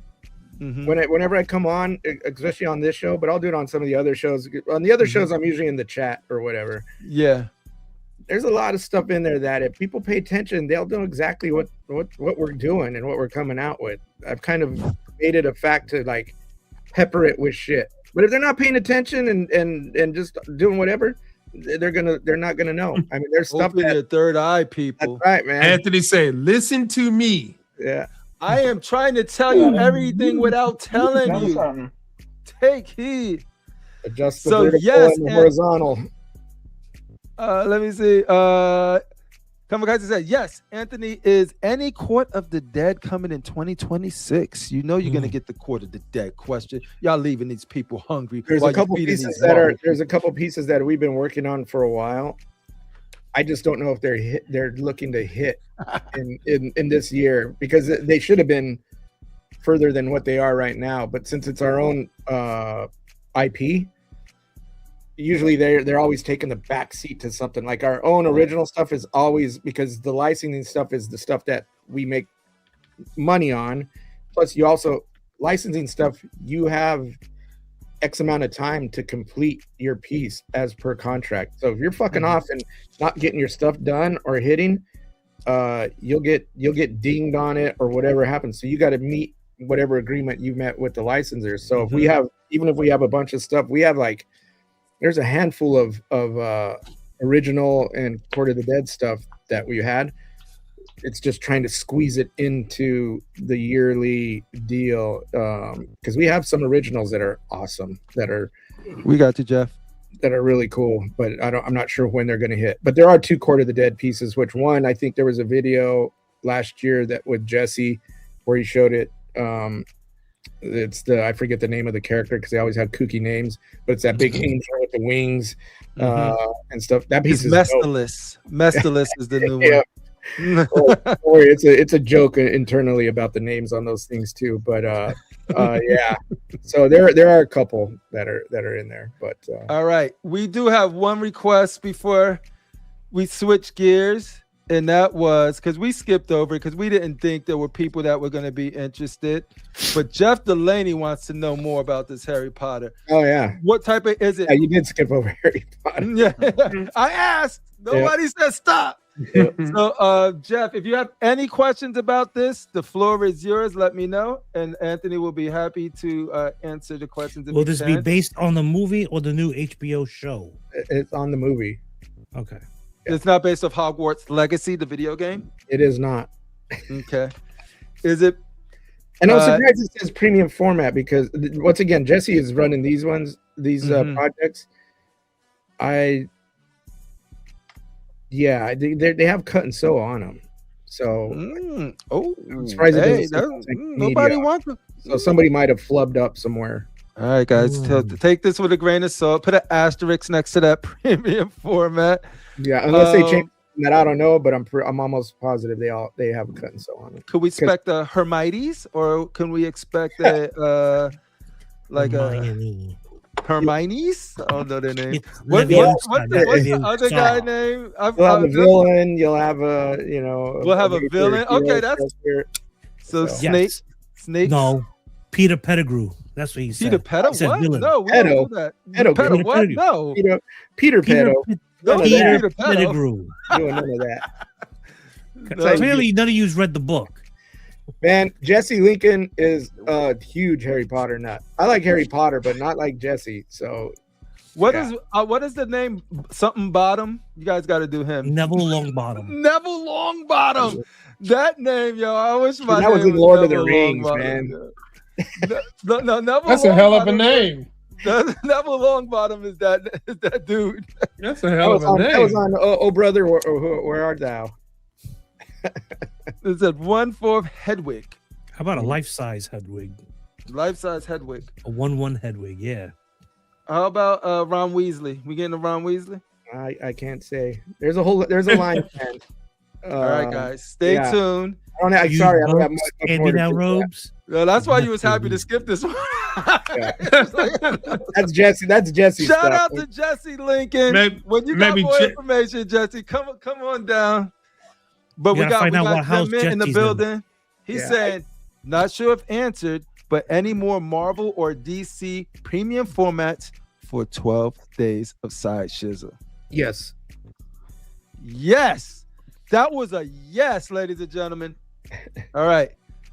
Mestis, like I said, dude, thank you for being so generous with your time and actually sharing as much. He's still going to be on. We're just going to, we closing out, but we're going to look at a couple of things and then we'll get out of here. But ladies, please rise for your president of Puerto Rico, Dennis Perez. He's working with the Rashid, the president of the United States, to get these shipping prices and tariffs. Anthony, Cripple's going to send you something that I sent to him. Oh, okay. Is it in my inbox or something? On chat? The regular text. Okay. All right. Cool. And all right. So yeah. Shout out to Master. Shout out to Sideshow for dropping 12 days. It ain't over. I got 3 more days. 9, 10, 11, 12. 3 more days. I got one more question. Ain't it? One more question. Shoot. I got one more question. Do it. But I think you already answered it because you said with the new coming Spider-Man that it could be put on pause, right? I don't know what's your question. Okay, my question is, with your Venomized line, will it be possible to see an actual Spider-Man Venomized / No, there's no plan of a Venomized Spider-Man. Is that what you're asking me? Yeah, basically like the one that XM is doing. Dub, don't you start that shit. No. Dubs. The disrespect will not be tolerated, Dubs. There's some stuff in the Spider-Man realm that'll be coming out in the future, but I'll leave it at that. Okay. All right, Mestis. We did a lot of, you guys did a lot of good things this year. We're excited. We appreciate you hopping on the show. Like, that's what's up. Like, this is dope. 12 drop. You're able to come answer whatever questions we have to the best of your ability. Yeah, man. I was hoping. I was like, you're gonna do something. Let me get in. It's pertinent, and I can get in there, and because I see it with the 12 drop, everybody, all the questions floating on all the shows, and I'm like, I need to get in there and just. Feel free to hit me up too, because I was like, somewhere. It was at the point where it's like, I don't want to keep bothering Mestis. And Critical Mass said, "Yo, let's get Mestis." I was like, "Yo, if you want," and I don't have a life. I can just pop into these shows. No, so that's just dope. Well, Anthony's the homie. But see, that's what people don't get is like we talk normal shit, so it's just more of like he doesn't always have to wear the Sideshow hat when he's on, but it's cool that he's able to do that when they do something like 12 Days of a Sideshow, because we just have him on just to shoot the shit. No, because we went on drunk beers and broke bread together. Yep. Yep, sure. It's different. All right, so but now we get some Mestis reactions and the panel reactions to a few of the Prime One stuff. So Masters of the Universe dropped. People lost their minds, and I thought it was perfect as it was. I felt like they should have went back and touched it, but apparently the feedback has been different than mine. It says, "We would like to sincerely thank everyone who supported the Masters of the Universe He-Man statue. It has been a major success among fans and the community, and we are truly grateful for the passion and trust you have shown us. At Prime One Studios, our goal is always to deliver the finest artistic statues possible. We carefully listen to feedback, and after reviewing the community's input, we decided to make subtle enhancements while fully preserving the original essence." I think that's great wording right there, because I was like, what did they do? What did they change? We're going to find out. Specifically, we have adjusted He-Man's proportions slightly, refining the arms and legs to appear a bit leaner while increasing the head size by approximately 5% for all you fools that like big heads. They didn't say that. From an artistic standpoint, there are no plans to make further changes. So, like, this is it. They're like, shut up. We're gonna keep tweaking. Yeah, exactly. Like, which is funny because I didn't hear anything about He-Man. I heard people complaining about Battle Cat and how it looked like melted wax on him. Yeah, I heard that too. Okay, this statue represents melted crayon. Yeah, a respectfully balance between a classic take and a modern interpretation, which I think is important for them to fix. I thought they nailed that as this right here. I thought they nailed already, because it's not going to be perfect, because it is a mod. It's respectfully trying to balance the classic but give a modern take, and I think that's what appealed to me most about it. But I'm not the one buying it, so yes, listen to the people that is actually going to pluck money down on this thing. Thank you again for your continued support. I think Piggy pre-ordered this one already. Did Piggy? Like, Piggy is the one I want to hear from. Like, yo, I think it was a good move. I've seen the pictures that they did. Oh, did you? We're gonna bring it up so we can all take a gander at this, because I see what they were doing too with that. Okay, so this is the before. It's very slight what they changed. Yeah, very slight. Yeah, it's slight. This is a Rorschach chest. It's like I think it's better. You think it's better after? Yeah. Okay. Because what they were doing on the before, they were definitely keeping the action figure silhouette, because those action figures were so overblown. Yeah. So they're just like made a realistic version, keeping that silhouette, but it doesn't work when you do that, the realistic version. Then it looks like he's a pinhead. Like he's like, it doesn't look right. So all they did was, like they said, they bumped it up 5%, and now he's still big and crazy, but now it works. But okay, cool. No, that's actually you're a painter, so it's actually cool seeing that perspective of. I was surprised though that they went and changed anything on it. Yeah, I'm just surprised they dropped companies, and I'm glad you guys are a company that do this too. But I'm glad Prime One actually was like, all right, we see what you're saying. We'll do a little something, but stay true to their vision, but also tweak it a little bit so it doesn't really reduce it. Because either way, I could live with either one of these. So if it makes other people happy, especially that are going to pluck down that money for it, it makes them makes them want to. Prime One wasn't gonna. If fans had a bigger, gripe or change, Prime One wasn't gonna resculpt or change a bunch of stuff. This was something easy for them to do. They adjusted the head and then just, sculpted it back into the body. But I think it's way better. Okay. I mean, his head. Look at his head, like that before. Yeah, this is very small head. Yeah, seeing this image now, I can definitely see. All right, Master. If y'all get more head, Yo, fellas, I got to break out of here, yo. So I'm all right, Dr. Rashid. Happy New Year's. All right, Rashid, have a good one. Late. All right, later. Catch you, fella. Cool. So everybody agree with Mathis here that they think it was a good move? Yeah. Oh yeah. Yeah. He Looks has better. He has tiny hands though. He did have a pin. I only noticed it now because again, once it dropped, I was all into the hype like everyone else. Yeah. He's so muscular. And I'm not a He-Man guy like that, but I loved it so much. But the fact that the He-Man like fans was able to point that out is dope and get it to where they want. Because for somebody like me who just thought like just the overall concept, like this shit is so dope. And now it's gonna have a bigger head. So this is the before, of course. Yeah. So you get an alternate version. I just wish they did a version that didn't come with Battle Cat. The ladies like bigger heads. That's just me, you know.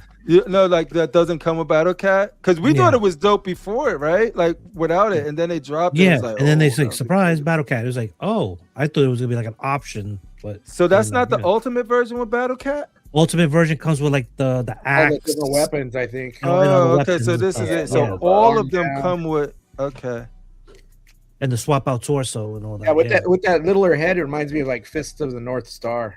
Remember how little tiny? That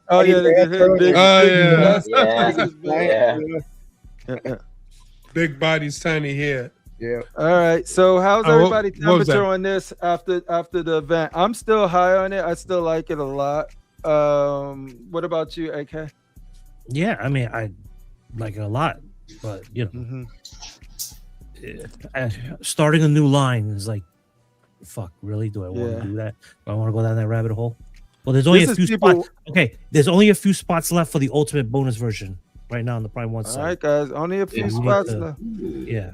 But I'm the type of person that I just want to see this in like Fatal's collection. I'll be happy to just not I want to see this in Piggy's collection. Piggy, that's what I meant. Yeah, Piggy. They all look alike, but Piggy's collection is the one that I really want to see. Piggy just posted his pic of the tweeter head Skeletor with Panther.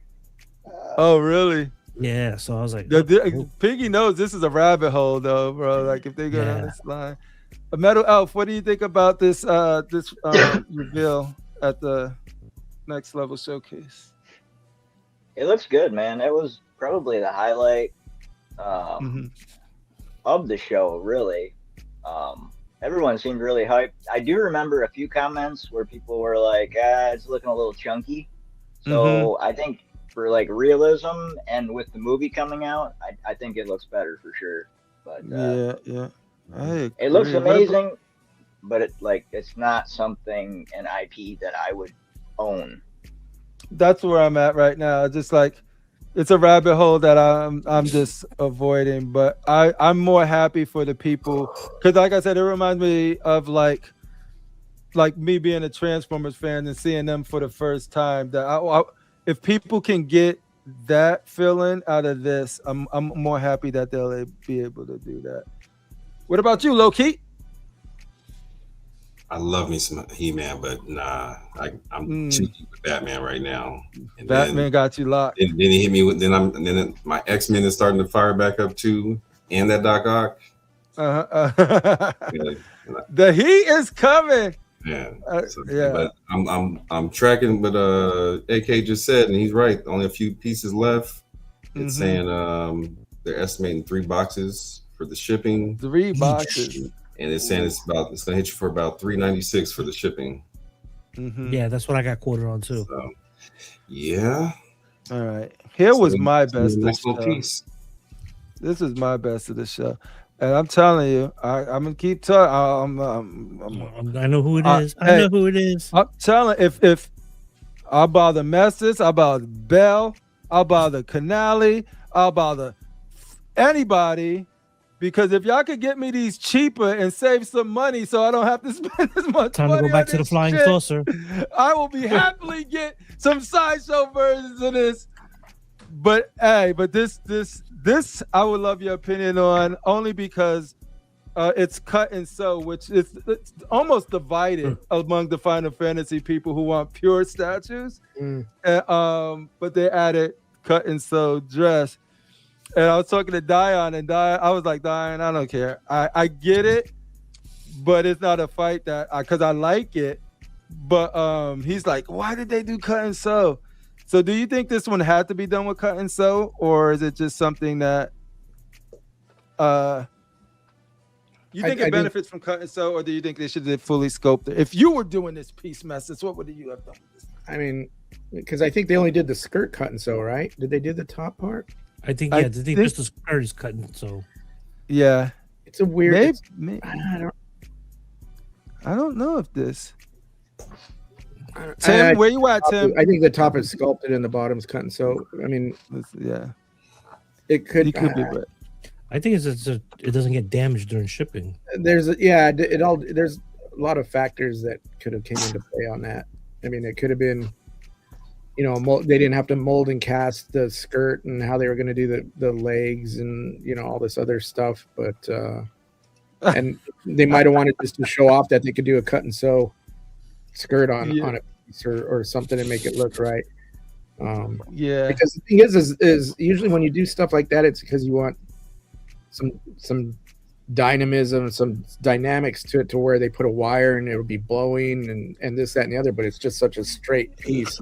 That would be my biggest critique, is that like you can't get the dress probably flowing, and because it seems like it's just draped from just this picture, but I don't know if there's going to be any movement with they could have put a wire in it and you could bend it, but I don't know.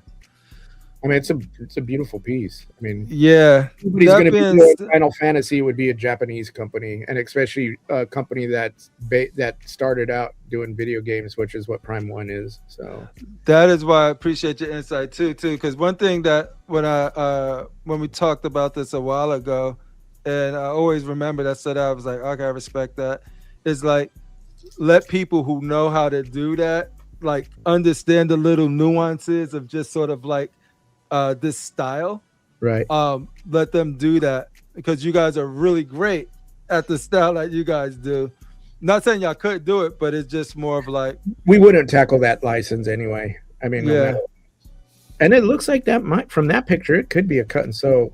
That's what I'm trying I think to the see. collar. I think the collar up there looks more cut and sew. Yeah, I think they would have done the whole jacket. They wouldn't have done just the collar. So the whole jacket could be, because it's like that in the game. It's two-tone. So I'm just trying to. The dead giveaway would be, what scale is that? Quarter or third? 1/4. Okay, would be the zipper, and it's hard to see the zipper because to get a zipper at scale for 1/4, it sometimes is tricky. It's not gonna hold the resolution there. Yeah, let's see it. Yep. But yeah, I'm excited for this one here. Yep. And I think that I got one for Critical Mass to see what his temperature is after. Let's see. There you go. How's your temperature now? I'm liking her, but I probably hold off. You answered that. I know Masters is right there, but you don't have to hold it in. You know you want me. Just say it. Show them the goods. Yeah. Please, just tell them what you told me. Why do you have to lie to kick it? I've done this for you. I was created just for you. And this is how you're going to treat me? Side boob? All right, now answer after she said her piece. Well, again, let me reiterate. It's a nice piece, but I don't think this will be coming home. Embiggen. He's got big enough eyes for you. Yeah, it's nice, but this was made with every ounce of Critical Mass in mind. Critical will be sleeping in his man cave there. Well, no. Oh, no, that's not a problem for me, Anthony. My wife, she don't care about my stuff. But no, see, I mean, you gotta remember there by choice. because I don't want to go out. You're checking it for black. All right, JoJo says just the dress is fabric. Damn. So that's impressive if they sculpted that jacket to look fabric and it's not. No, but to answer your question, Crippler, the reason I'm holding off is I'm waiting to see more of that PCS half-scale Deja Taurus. Yeah, and we gotta get Ant from PCS on because we want to when he has more to show about that Deja Doris. I told him y'all go to Chris the Batman statue collector for y'all Batman stuff. Yeah, you guys go to like half naked women. You got to come here. Yeah, when you got them half naked women, you gotta stop. This is where you come, and you gotta talk to the Mass Effects. Yes. Yeah, we are specifically built our studio to critique and give the best feedback on your women possible. That is constructively. We built an $80,000 studio to get every impression, every curve dialed in so it meets the Mass Effects seal of approval. If you release a feed, Harbottle's been using us for years, and look at where that got him. If you release female statues, you gotta pass through the C.O.C. This is the only way. Okay, Critical Mass, fair enough. We'll wait till PCS comes on, but if you have a change of heart, remember, I'll be waiting for you. All right, baby. Thanks for that, baby. See you in Japan. All right, see you tonight. Wait, that was her, not me. She said that. I like the water. All right. I think that's it. Well, I think we got through everything. Boom, boom, boom, boom, boom, boom, boom, boom, boom. Oh no, we had the Gears of War. There we go. Mark of Phoenix. I got Connect, so I ain't worried about that piece. But it's cool. I'm surprised that came out. That's been such an old property. Or am I? I know, but they well, it's the 20th anniversary this year. 20th anniversary, based off Reloaded, which they did not do a good job with the remake. No. Crip, have you played Mass Effect? Can you imagine Prime 1? Oh my God. Miranda? Well, Miranda was perfectly engineered to please me. Damn. So oh my. I could imagine. Miranda is really good. Message, put this on the list. Mass Effect goes hard in the paint. If y'all want to do some games, we did a Mass Effects piece years and years ago. Really? Before my time? Damn it! Where was I? Because I remember I had to paint that damn thing, and the only thing I remember, and I never played the game, but I remember, I don't know who was the main character that was all in the black like carbon armor type. That I'm almost positive it was Shepard, the main guy. Then you had Garrus. Then Shepard. Yeah, yep. Because I remember trying to figure out how to do the carbon fiber, and I the N7 armor. I had to use. I ended up like utilizing like a nylon pantyhose type deal and spraying the whole piece over, and then masking it off and pulling the hose over it, and then spraying black. And then when you peel it off, it looks like carbon fiber on it. And I didn't think production would be able to pull it off, and they did it. I was like, I gotta go look that up, yo. Because when I was playing, I wasn't collecting when I was playing Mass Effect, but the fever I had for that game, 1, 2, and before the ending of 3 came out, sometimes you just gotta stop right before an ending of a game. But those two, like, I was like, yo, I wanted Krogan. The species were just so cool looking, dude. I was just like, yo, I would love a Mass Effect like that. I'm cool on it now, but back then when my fever was high for it, it was like, yo, I need Mass Effect in my life. We only did the one character, and I don't remember why. I don't know if it was a licensing thing or, but it was Commander Shepard. Because I just pulled the pictures up, and I'm like, yep, that's the one. Commander Shepard, yeah. And that's the thing too, because they had a generic motto for him, which you use if you didn't customize your character. But that's the problem with RPGs too. When you got an RPG that you character created, like that's not my Shepard. Right. My Shepard was hard. Yeah, yeah. And that was all traditionally sculpted back then too. There was no digital sculpting on that. Boom, boom, boom. But yeah, no, guys, I'm gonna end now. Oh, it's been 3 hours anyway. Yo, Message, thanks a lot again for your insight and all of that good stuff. Yeah, no problem. You guys killing it. The fact that you guys choose to spend your New Year's here with us means a lot. That goes for Elf, Low Key, and of course the homies Critical Mass, AK, and Rashid. Housekeeping stuff. I don't know yet. I'm gonna say February is when we're gonna return. This is our season finale. I'm doing some traveling, and I don't know if I'm going to. You know how it is. It's a 2-week travel, but I could be convinced to stay long if it's popping. If it's popping. So I will talk to AK and Crit and see if they want to do anything like pop out. And if I can help them through the laptop, I will. But for the most part, we're not ending. We're not going away. This is our break. But we got some cool stuff cooking when we get back. I'm talking about like new intros. We got new format. So we cooking some stuff up for our comeback show. We'll just say February for now. So yeah, we're still going strong. It's just that I'm not going to be physically here. And then if I do get back, I'm probably going to be working on some of the new stuff that I want to implement for when we get back. So exciting stuff. Can't wait to be in Japan in February. So maybe there'll be some stuff to talk about that I see out there. You going to Japan? There maybe if everything works out. We just got to send Master his C.O.C. shirt. See, y'all think that we get into Sideshow stuff. We turning him to C.O.C. That's what we doing. Get him a shirt. AK, what do you want to leave the fine folks? I'm tired. I'm going to bed. Thank you for being here. Happy New Year's. I got you. Exactly. Let's go. Wrap it up.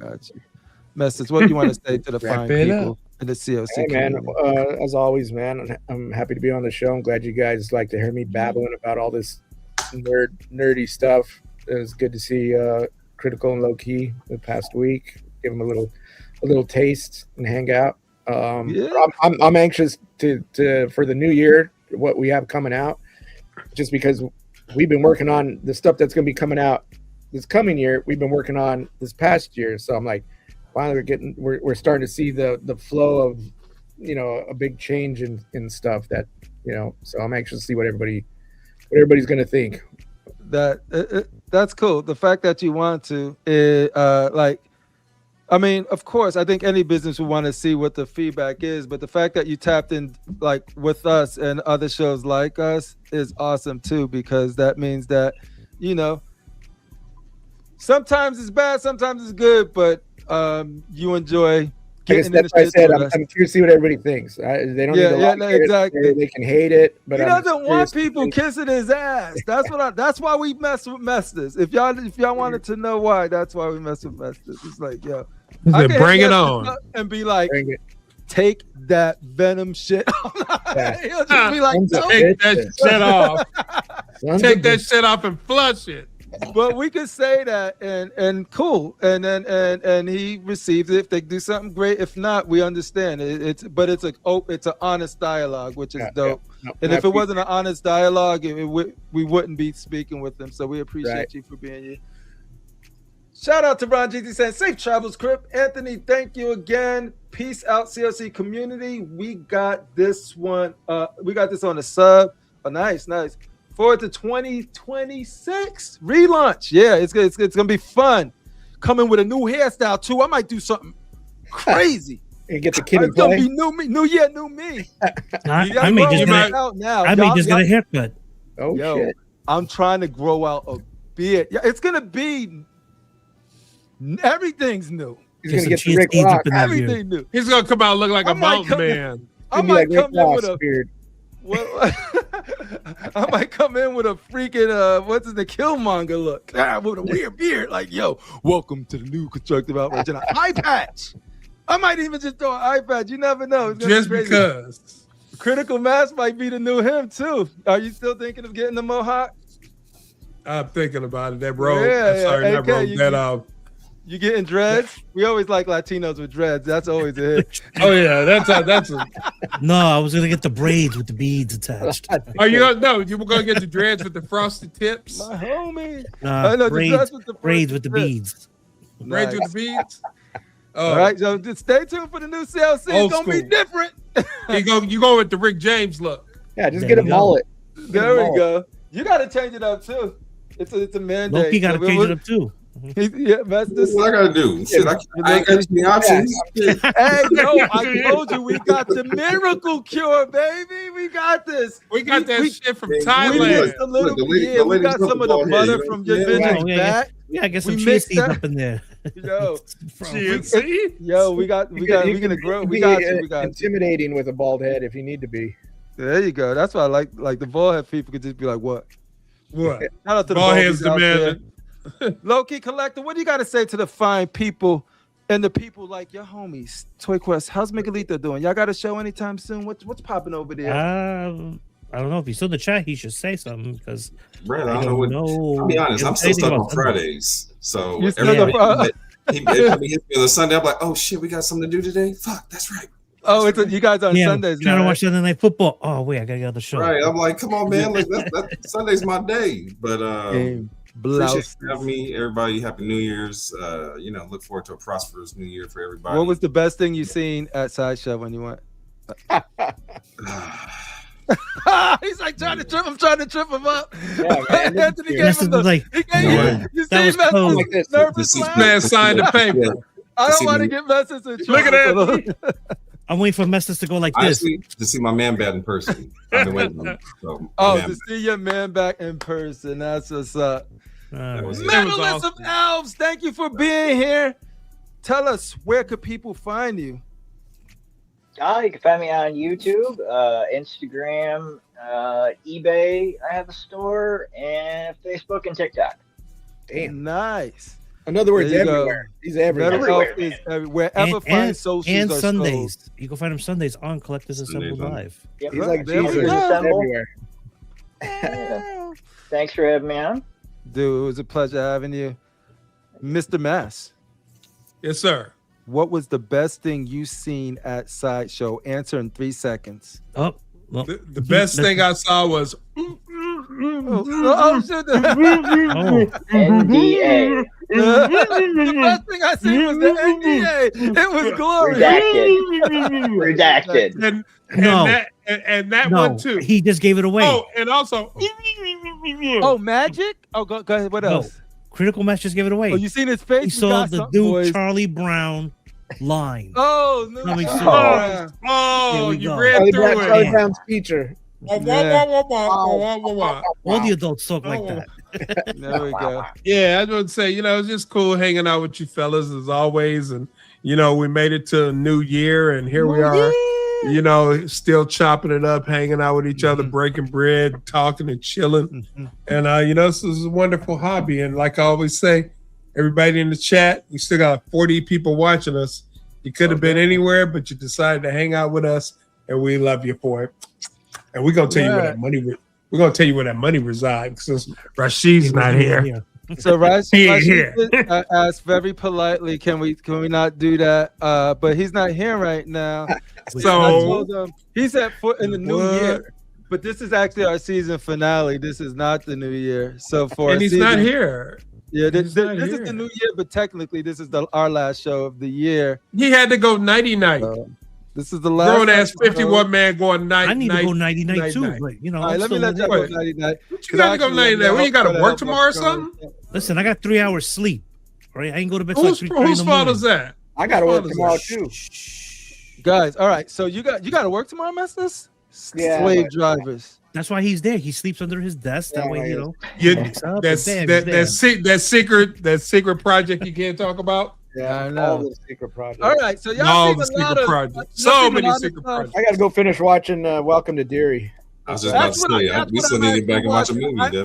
That's where I was before this. So after this, as soon as I sign off, I'm going to text message because Stranger Things did not do it for me. I finished that and it did not. I haven't started it yet. Damn, don't tell me that. Well, I was trying to wait for it to be completely done so I could just shoot through it.